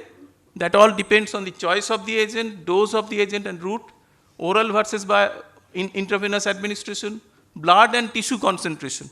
They vary greatly. If you think of ampicillin, ampicillin we know is concentrated in bile, fluoroquinolones concentrated in bones, quinolones, the cotrimoxazole, cephalosporin, amoxicillin, concentration in prostate, macrolides, concentration in lung, etc., etc. This will also help us in deciding, selecting the right antibiotic for the focus of infection, tissue that is involved. When you talk of cellular PK and PD, truly speaking, we need to consider that. When you talk of, traditionally, when you talk of PK and PD, we consider the PK/PD in the host, that is in humans. But in case of treatment of infection using antibiotics, the availability of the antibiotic in the tissue, that is actually being affected, and also the ability of the antibiotic after it has reached that tissue, how it is otherwise killing the bacteria, that becomes important. And here in this cartoon, it has been shown how the drug, the antibiotic, is entering the influx and efflux mechanisms, and it's binding with the tissue, and the cooperation of the host defense also will come in play. The physicochemical conditions of the antibiotic, that also becomes important. The bacterial responsiveness also important. So the different PK parameters and PD parameters, all these will together will determine whether there will be treatment success or not so successful. Using free serum concentrations as the surrogate for concentrations at the site of infection many times would be misleading, either overestimating or underestimating the picture. Before we go further, let us also talk a little bit about the kinetic properties of the most commonly prescribed antimicrobials. It all depends on the solubility, whether the antibiotic is hydrophilic predominantly or it is lipophilic. Based on that, its volume of distribution is determined. And we know in different extreme situations, like in critical care, extremes of age, whether the patient is obese or not, the volume of distribution keep on changing. The plasma protein binding is another important variable, an important factor that determines. Also in critical care, the plasma protein, we know if there is hypoalbuminemia, again the possibility of free drug will increase. And also the clearance is another factor that will also determine whether regarding availability of the antibiotic. All these together are to be considered, and there are also certain antibiotics which might have very high protein binding or low protein binding. All these factors are to be kept in mind while choosing the right antibiotic in a given situation. So finally, we cannot probably depend only on MIC. We have to think of the kinetic factors also, the Cmax and the area under the curve, and the better approach would be to integrate them both. Integrating the PK parameters with the MIC, that is the PD parameter in this case, gives us the three secondary parameters, PK by PD, which quantify the activity of an antibiotic. There are three such secondary parameters are to be considered, and that is PK or Cmax by MIC ratio, the time over MIC value, and that is the percentage of the dosage interval, percentage of time of a dosage interval in which the serum level exceeds the MIC. In the diagram it has been shown, and the 24-hour area under the curve, time concentration curve, by MIC, that is another ratio that is considered. These are the three considered, and based on this, they have been, and this is again the same panel, another panel showing the three different types of parameters and the different antibiotics which are to be considered. When you talk of aminoglycosides or fluoroquinolones, it is peak by MIC that is to be considered. Beta-lactams, clindamycin, erythromycin, linezolide, time over MIC, and the AUC by MIC, that is azithromycin or vancomycin, and there are many studies which has also shown aminoglycosides are better. The 24-hour AUC by MIC is a better predictor for aminoglycoside activity. So this is to be considered, and accordingly the antibiotics have been categorized that we have just mentioned. Accordingly, the goal of therapy has to be decided whether we need to maximize the concentration or we need to keep the duration of exposure, okay, based on that is T by more than MIC, or maximizing the amount of drug. So based on the closeness of the relationship of the PKPD parameters and antibacterial effect, the antibiotics are categorized like this: the concentration dependent or time dependent or codependent. Both these factors are together considered. The second concept is about the post-antibiotic effect, is also another important consideration. It refers to the persistent suppression of bacterial growth after a brief exposure of bacteria to an antibiotic, and it varies among different antibiotics. There are different mechanisms that have been proposed for the post-antibiotic effect. I'm not going into details of this, like the slow recovery after reversible non-lethal damage, persistence at the site, binding site, need for synthesizing the new enzymes before growth can resume. However, most inhibitors of protein and nucleic acid, whether it is aminoglycoside, fluoroquinolones, tetracyclines, etc., they induce a longer term post-antibiotic effect against susceptible bacteria, and hence the alteration of DNA function is possibly responsible for post-antibiotic effect.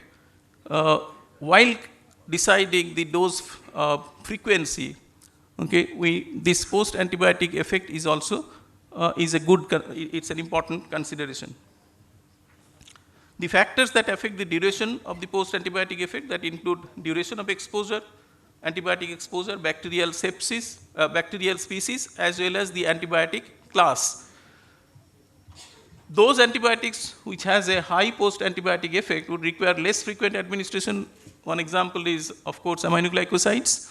As we know that now it is recommended that instead of earlier 3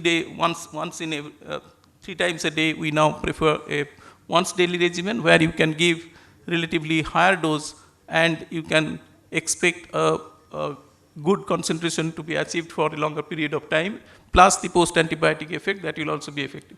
Most antimicrobials pose a significant in vitro PAE more than 1.5 hours against susceptible gram-positive cocci.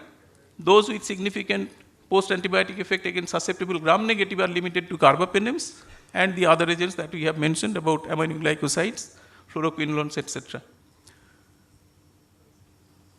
These are examples of some of the studies that have been done when you talk of aminoglycosides. When the initial serum peak level is less than 5 microgram per ml, out of the total 21% died and 79% survived. But then if you increase the initial serum peak level to more than 5 microgram per ml, the survival rate increases very, very dramatically, very prominently. Vancomycin outcome, there of course the area under the curve by MIC ratio, that becomes more important. Here also you see the satisfactory clinical outcome, how it has increased when the 24-hour AUC by MIC ratio has been increased, more than 125 ratio is increased. So that is considered as a determinant for the vancomycin dosing. This is another example of fluoroquinolone in pharmacodynamics in the Streptococcus pneumoniae infection, where again 24-hour AUC by MIC ratio, the cutoff is 33.7, the ratio. If it is less, then 64% microbiological response, and when it is more than 33.7, there is 100% response. So this underscores the importance of considering both PK and PD in an integrated manner. And this is the summary of PK/PD parameters that for predicting the efficacy of the antibiotics, the time dependent and the concentration dependent ones that we have already discussed. Coming to another concept, that is the mutant prevention concentration. Up till now we have talked about the MIC, and we have also talked about the other kinetic and parameters, and then the composite parameters. But then another important consideration is mutant prevention concentration. We have since morning we have heard of that the antibiotic resistance development is encouraged by misuse and abuse of antibiotic prescribing. But can I say that not just misuse and abuse, even rational use of antibiotic prescribing also will promote the development of mutant bacteria or development of resistance through selection of the strains. Now, while we are trying to actually treat an infection, we should treat it enough energetically and enthusiastically so that these mutants are also killed. The mutant prevention concentration, MPC, it's a relatively newer concept, not very new, employed in the evaluation of an antibiotic's ability to minimize development of resistance. It is the MIC of the least susceptible single-step mutant. The cell growth in presence of a concentration more than MPC requires an organism to have developed 2 or more resistance-causing spontaneous chromosomal point mutations. Now here, if we look at this, so this MIC line you can see, you can use a cursor here. This is the MIC line, this is the MPC line, mutant prevention concentration. And here you see, if my concentration or bioavailability of or Cmax is below the MIC level, then there is absence of any effect, you see. If I am here, that is within the window of MPC and MIC, then actually I am promoting development of mutants. But if I can reach up to this level, of course taking care not to cause toxicity to the host, but then you see all the sensitive or susceptible as well as the resistant organisms all are killed. So our aim should be reaching up to this level, but at the same time taking care not to cause toxicity.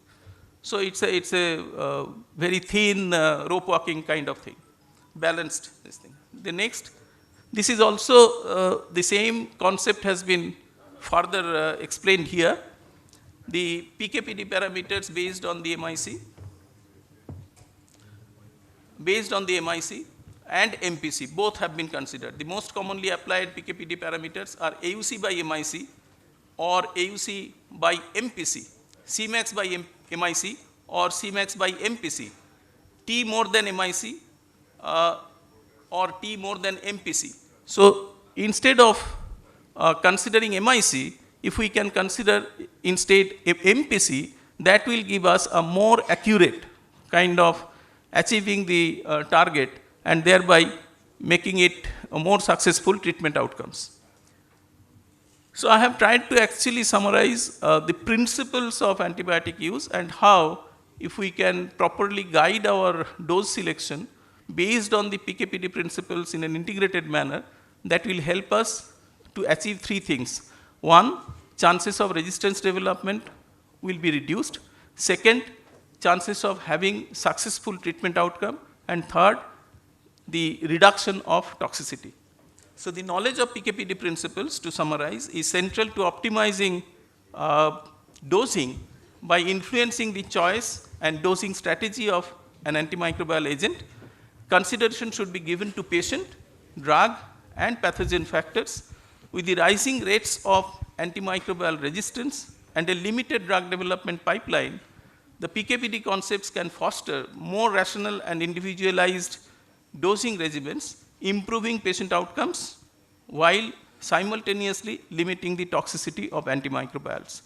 Now, at the same time, we should also highlight here based on these concepts, the individualization of therapy in a given patient, that also can be tried, that has been tried with proper modeling, PKPD modeling concept. So in certain specific patients, okay, where the chances of success is relatively remote, that kind of modeling and modeling guided tools, AI tools, they can be used in order to individualize therapy in a given patient. So maybe in near future, we'll be having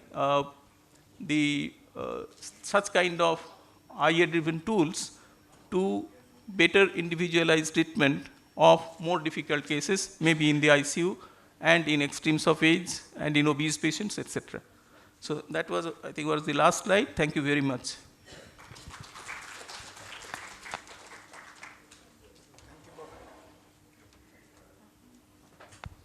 Thank you, Dr. Tripathi, for such a nice deliberation, such a difficult topic, explaining in such a brief time.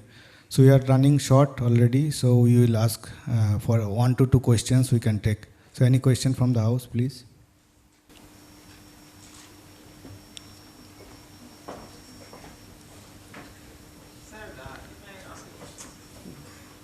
What is the steady state concentration, and whether it is different from the trough level concentration, and whether that has any significance with the profiling of antibiotics? No, when you talk of the concentration, we actually mean the steady state concentration. Okay? When you are giving antibiotics, repeated dosing of antibiotics, okay, after 4 or 5 doses, because most of the antibiotics, like any other drug, they follow first order kinetics. So with 4 or 5 dosing, we can expect the steady state has been achieved, provided of course we have used the right dosing, a steady state will be achieved. So whatever discussion we have taken place, we have done, okay, in reference to the plasma concentration, that actually refers to steady state concentration. Fine. But what I emphasized is the plasma concentration may be misleading. Just consideration of plasma concentration may be misleading because of so many different other factors responsible, other variables, which determine availability of the antibiotic at the target site. The target site could be urinary bladder, the target site could be lung, it could be CNS, CSF, or whatever. So it all depends on the drug's ability to reach to the target site where the problem lies, okay? And there are many host factors also which will determine whether and to what extent the optimum concentration will be reaching to the target site, and that will determine the success of treatment. Thank you very much. So, yes.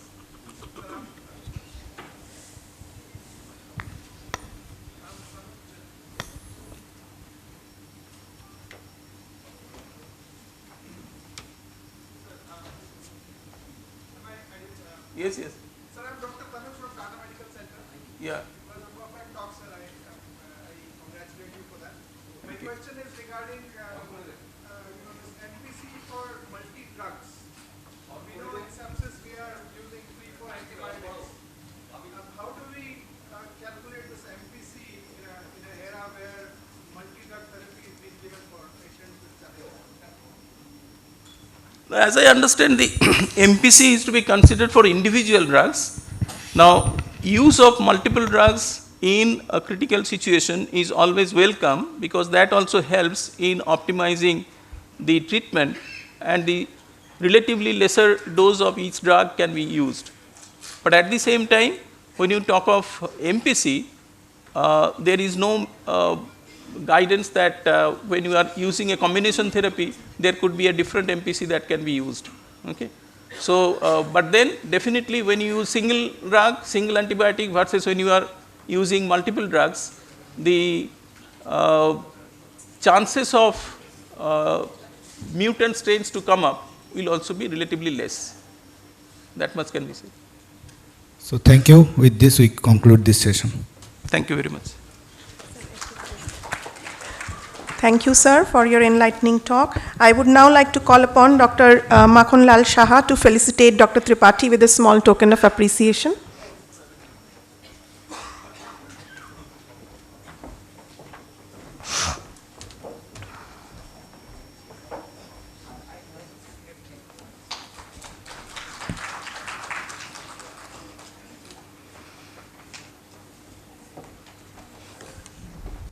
Thank you, sirs. The last session before we break for lunch is on rational antibiotic use in MDR gram-negative infection. The session will be taken by Dr. Subhash Kumar Todi. Dr. Todi is currently Director, Critical Care and Emergency Medicine, Head of Department, Academics and Health Research at AMRI Hospitals, Kolkata. Sir, request you to be on stage, please. Thank you. Thank you, Tanmoy, for asking me to be here. I know I am standing between you and the lunch, so I will be short. So today my topic is rational antibiotic use. I will be taking 5 cases. So this is a 60-year-old male. He is admitted with pyelonephritis. He is hemodynamically stable. His urine has grown E. coli. His everyday problem. We have got this sensitivity report, ceftriaxone resistance, piptase and meropenem sensitive. The lights are little dim, but can you show me a show of hands? How many of you will give piptase? And how many you will give meropenem? So, looks like half and half. You see, this was a very pivotal study, exactly taking the same case, because this was a big dilemma. If I have a patient with both sensitive, which one should I choose? So they did a huge randomized trial, and meropenem saved more lives. This is the Merino trial. As you know, meropenem is costly, more broad spectrum. But this trial showed that if you choose meropenem, it is better than piptase, even if the piptase is sensitive. So that changed our thinking and our approach, but then we'll be using a lot of meropenem. So let me give a twist to this case. Now say if I have started piptase empirically, as we do in many sepsis, we don't wait for the culture result, and the patient is clinically improving, and now this result has come, and the study had shown that meropenem is better than piptase. Should I change piptase to meropenem? How many of you would change piptase to meropenem? Not many, because the patient is clinically improving. But the study has not addressed exactly this question, but this is what we are. So what does the expert say about it? You know, there are nowadays international experts who go through all the literatures. We don't have time to review entire world literature. And let's see what they have seen. Piptase initiated as empirical therapy. If it is caused by an organism which is later identified to be merosensitive, you do not have to change, provided it is cystitis. They do not talk about pyelonephritis. If it is a cystitis, you might continue with piptase, but for pyelo, which has got a higher mortality, it is better to continue with meropenem.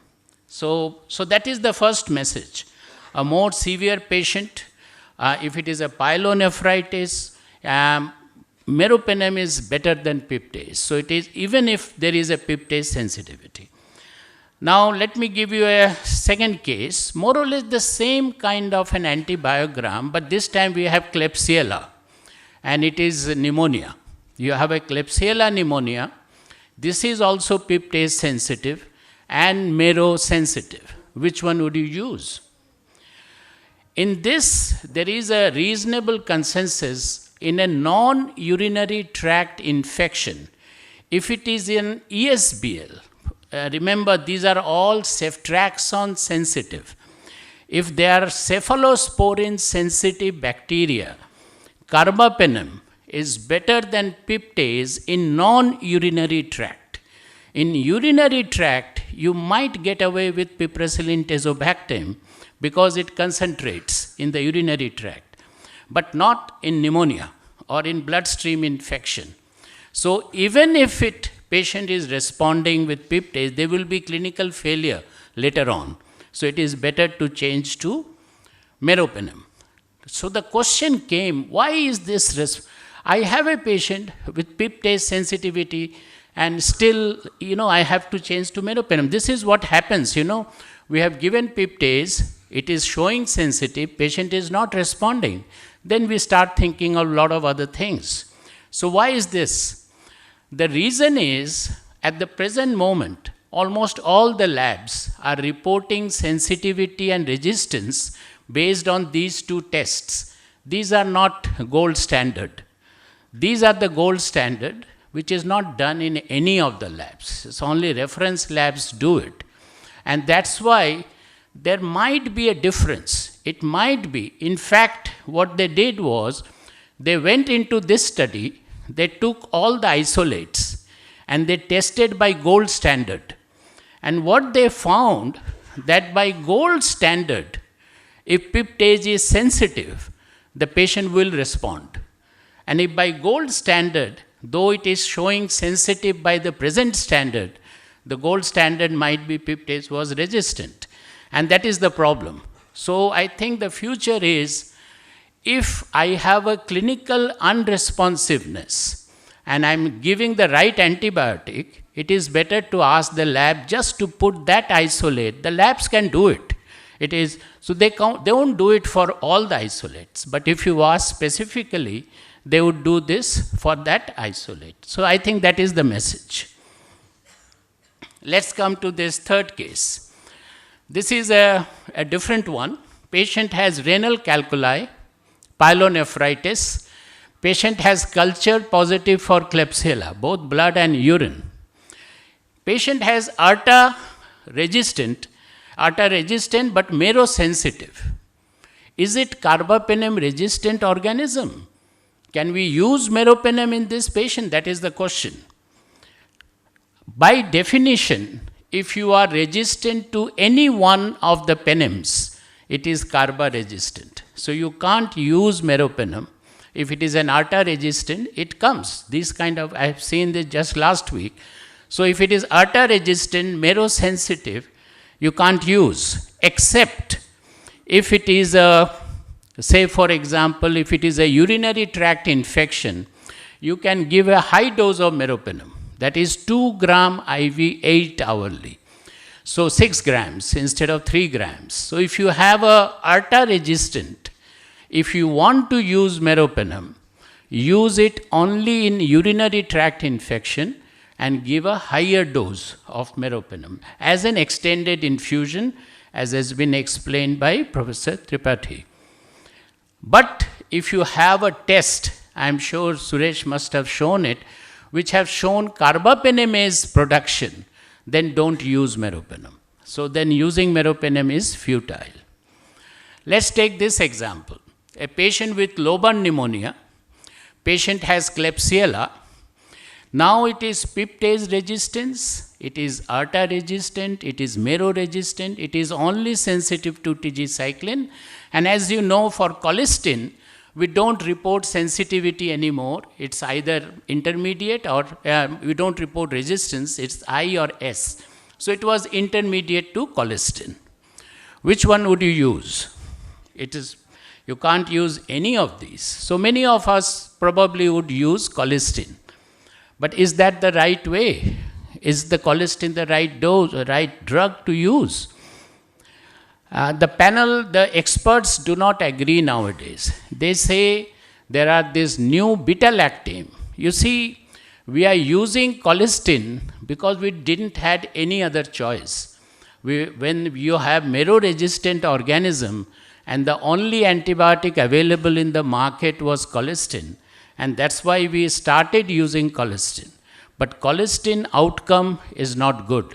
That's why they have withdrawn the sensitivity from colistin. No other antibiotic have this. Because they said, the world experts, on the basis of whose recommendation we are using antibiotics, sensitive or resistant, they say, if we keep S, people would look at S and they will give colistin, and the outcome is not going to be better. You know, if you take holistically, thousands of patients who are being treated with colistin or polymyxin, if you have an alternative to beta-lactam, penicillin is still the best antibiotic if it is sensitive. So if you have a beta-lactam, this is still the best antibiotic. So, but do we have an option? So now we have an option. At one time we didn't had an option. So ceftazidime, avibactam, this new BL-BLI.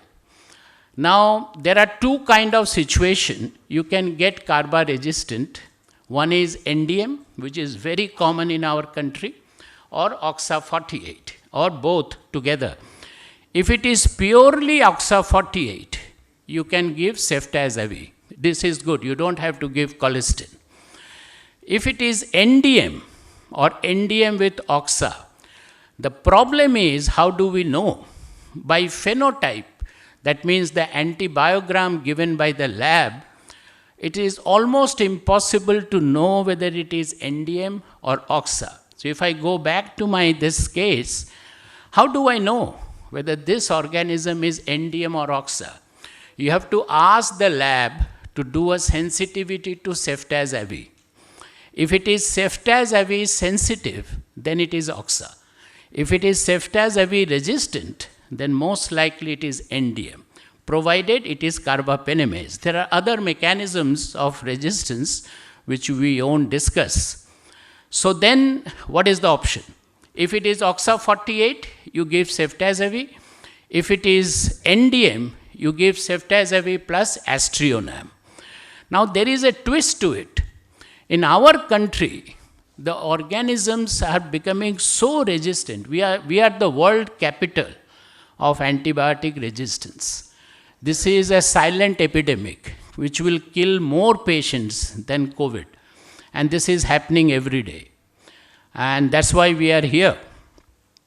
So this NDM, now these organisms can have many other mechanisms for which this combination is not going to work. So we have to ask the lab to do a synergy test. Now what is synergy test? There is no much effect of aztreonam or ceftazidime, but when these two gets together, there is lot of kill. So if the lab says, yes, you can use both of them, then it will be more kill, then only you should prescribe. But many labs don't do this synergy test. But today, if you have to keep the ceftazidime in our hand so that you don't get resistant to ceftazidime, which is eventually will come very soon, the labs have to help us. And not in all patients we need, but if I am giving ceftazidime and aztreonam combination, because that is the only antibiotic combination left for Enterobacteriaceae, not for Acinetobacter. For Pseudomonas, it might work. But for Enterobacteriaceae, Klebsiella, this is the only combination which is left. And we have to sure that this combination would work. And the lab has to give us this information. So I think we have to ask the lab. We have to call up the microbiologist. And I'm sure this cannot be done at a smaller centers. But nowadays with this mechanism, even the smallest center, they can send isolates to a reference lab. So there is not an excuse of not doing it. It might not be in-house, but you can always send it. Now this is the problem. This new beta-lactamase inhibitor has the highest potential for resistance. So I think we have to be very aware of it. And the more we use this antibiotic, even just last week, the original patented molecule got off patent. Now we are going to have a panel discussion this evening. 25 pharmaceuticals are coming up with this molecule in our country. 25 generic, because it's off patent last week. So you can imagine how much of this drug is now going to be available everywhere in India. And I have a fear that this probably would be used in any infection which is not responding. And that is where we are going to land up, in a big resistance to, and after ceftazidime we don't have anything. Now we'll go back to again colistin, which is not a very good drug. Now if you see this drug was tigecycline sensitive. Would you give tigecycline to this patient? It is showing sensitivity. It is Klebsiella. The problem with tetracycline derivatives, especially tigecycline, it's not very good for bloodstream infection. These are very small molecules. They do not stay in the blood vessels and even urinary tract. They don't get excreted in the urinary tract. So tetracycline derivatives, so even whatever the lab says, I think we have to use our own judgment, and tetracyclines should not be used for bloodstream infection. And this is what is the expert recommendation. Polymyxin B and colistin should be avoided for the treatment of CRE, carbapenem-resistant Enterobacteriaceae, that is E. coli, Klebsiella. CRE cystitis, you can get away with colistin, but not with polymyxin B. What about combination? We give a lot of combination therapy nowadays, 2-3 antibiotic. It is not recommended. If you have to give ceftazidime, if it is OXA48, ceftazidime itself is okay. You don't have to use polymyxin or aminoglycoside. You know, combination therapy has got a lot of side effects. So this is my last case, a very difficult case. This is a real case that we had. This was a patient, had vasculitis, alveolar hemorrhage, young female, developed severe hypoxia, new lung infiltrate, grew Acinetobacter, and it was resistant to everything except colistin, which was intermediate. Now we know that for Acinetobacter, even ceftazidime doesn't work. Then what to do? Either we give colistin, that is what we have been doing. But you know, colistin is a very heavy molecule. We give it because we don't have any other choice. But if you have 100 Acinetobacter pneumonia, you give colistin to 100, only 20-25 would get better, which was almost to the not everybody in the pre-antibiotic era died of infection. Then everybody would have died. You know, infection is there all the time. So before penicillin, was everybody dying of infection? No. So there are 25-30% of patients who would survive even with infection with appropriate host defense. So colistin outcome is not very different from pre-antibiotic era, might be 5-10% better. And that's why sensitivity was withdrawn. But we don't have any other choice. That's why we use colistin and polymyxin. Some of the patients do get better, but as a whole, it is not a very good antibiotic. It doesn't penetrate in the lungs. It's a very high molecule. It doesn't penetrate in the lungs. So for pneumonia, it's not a very good drug. You can give it for bloodstream infections. So in this patient, what to do? Now, sulbactam. We are fortunate enough to have sulbactam. In Western country, they don't have sulbactam, so that's why they advocate ampicillin sulbactam. It's not the ampicillin part, but it's the sulbactam part. Sulbactam is said to be the backbone, should be the backbone of all anti-Acinetobacter infection, not colistin. Now, why is that? The reason is Acinetobacter gets resistance not by beta-lactamases. It gets resistant by changes in the cell wall protein, the penicillin binding protein 2.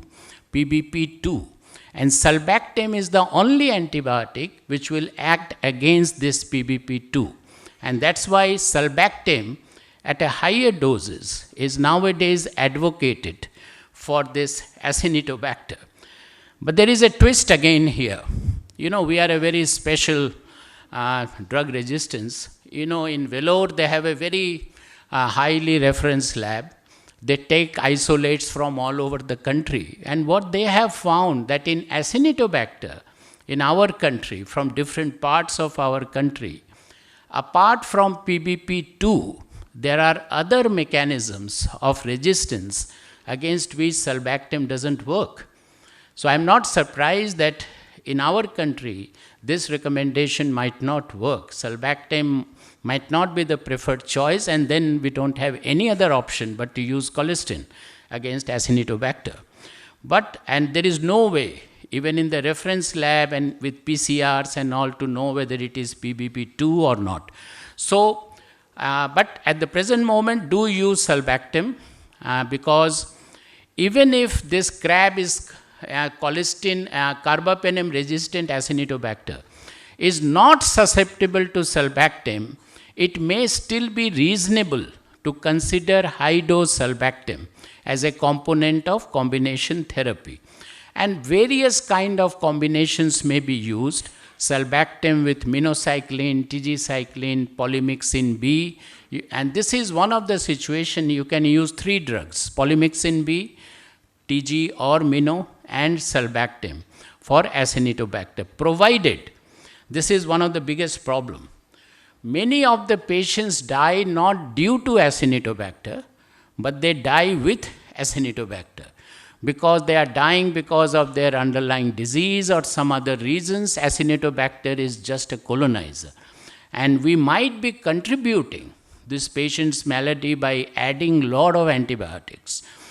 And how to know whether it is, if it is a bloodstream infection, that's okay. But if it is coming from sputum or from the urine, we don't know. Most of the time, Acinetobacter is a colonizer. And how to know? If you are using these kind of antibiotics and the repeat culture grows Acineto again, then it is a colonizer. The reason is it is lying inside the endotracheal tube or it is lying inside the Foley's catheter. So whenever we draw this sample, it grows Acinetobacter, but the blood doesn't penetrate the endotracheal tube or Foley's catheter. So that Acinetobacter is never going to go away. So in spite of right antibiotic, if you grow the same bug, the chances are very high it's a colonizer. It's not that it is resistant because you have an antibiogram. So this is the sulbactam dose which we normally use, 8 grams. And this can also be given as an extended infusion. Now for this carba-resistant Acinetobacter, minocycline is a better choice than tigecycline, and you can use higher doses of TG and mino. The normal doses might not work. Polymyxin, as they say, should not be used for severe infection, should not be used for lung infection. And lastly, what is the role of nebulized antibiotic? You know, we give a lot of nebulized polymyx, this colistin. The present recommendation is it doesn't work. The nebulized colistin doesn't work. Of all the studies, if you look at the study, they are not useful. So this is the critical priority all over the world. WHO, even our Department of Biotechnology is saying, as I have mentioned, we have E. coli, we have Klebsiella, we have Acinetobacter and Pseudomonas, ESBL and carba-resistant. This we see every day. So the rational antibiotic use in this is, first of all, differentiate colonization versus true infection and try to use the antibiotics judiciously. Thank you. Thank you. Thank you, sir. Thank you, Dr. Todi, for excellent deliberation on an important topic of MDR. So we can invite some questions. What is the role of bacteriophage? Now we are listening about the role of bacteriophage in MDR organisms. You know, these are still in, I would say, experimental phase, right? So there are many things in the pipeline which are in the experimental phase. Bacteriophages are viruses that kills bacteria, basically. So if I have an Acinetobacter, and if I have a virus, you know, this COVID vaccine is mRNA is now been introduced for as a vaccine. And these viruses get from sewerages. You know, Ganges water will have a lot of bacteriophages. So many people claim that these are, you know, people who bathe in Ganges every day, they don't get so much infection. But that is, we don't have pure bacteriophage. You can't give this to a very severe infection. That's why this is a problem. To get a very pure bacteriophage, to get a virus, and you have to have a kind of library of viruses, so you have a particular bacteria. So there's a lot of work going on in this field. I think probably it will take time. It is still experimental. Sir. Hey, shon, Moyur, sir ke bolte daw.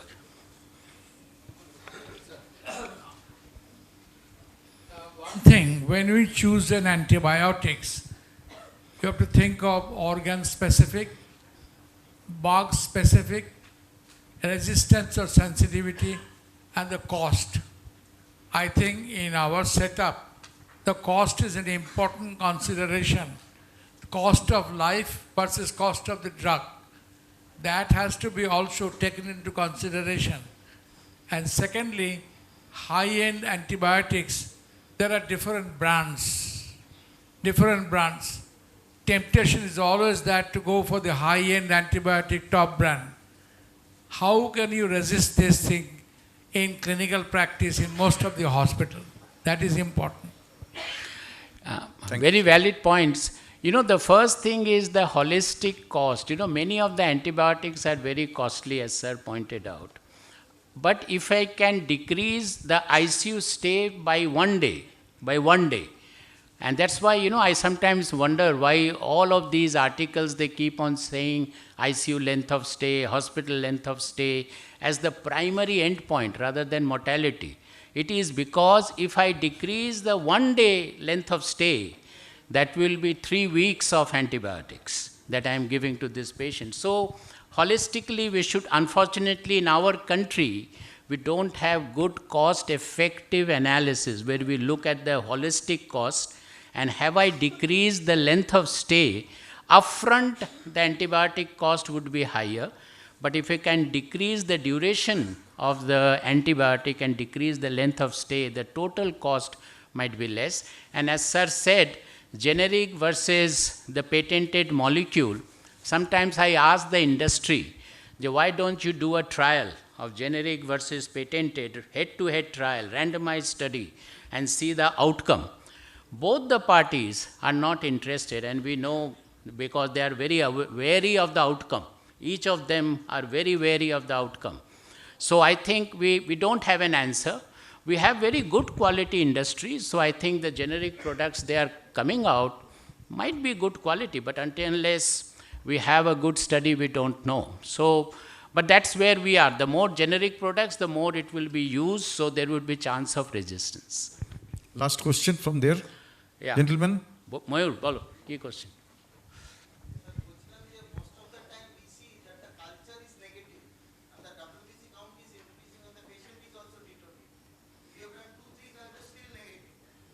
Waiting for the biofilms. So in that scenario, what should we do?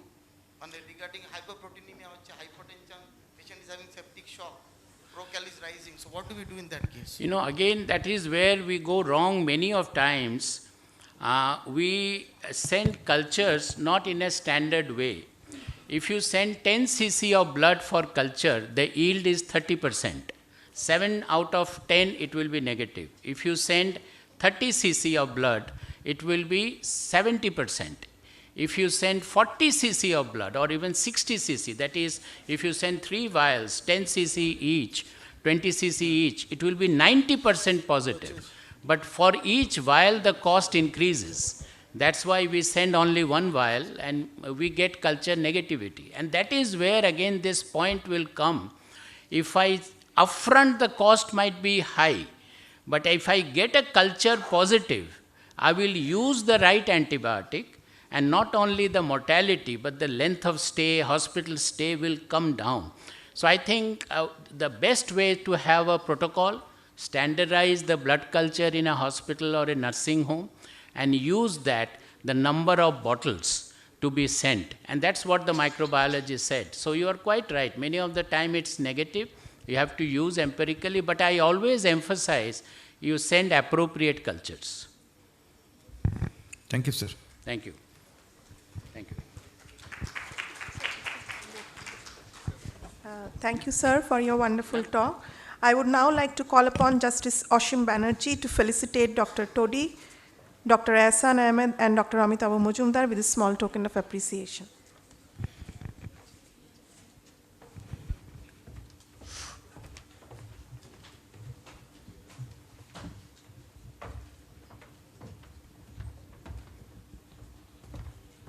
Dr. Todi.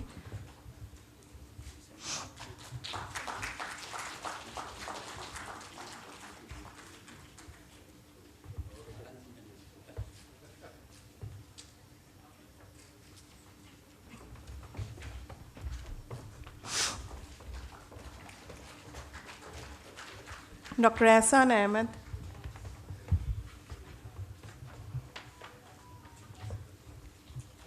Dr. Amitabh Majumdar. Thank you so much, sir.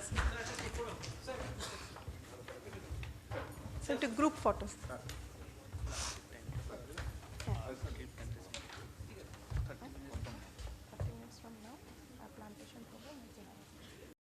Thank you, sirs. We break for lunch now and come back exactly after half an hour, which is, and we'll be having the plantation program downstairs. And after that, we carry on with the next sessions. Thank you.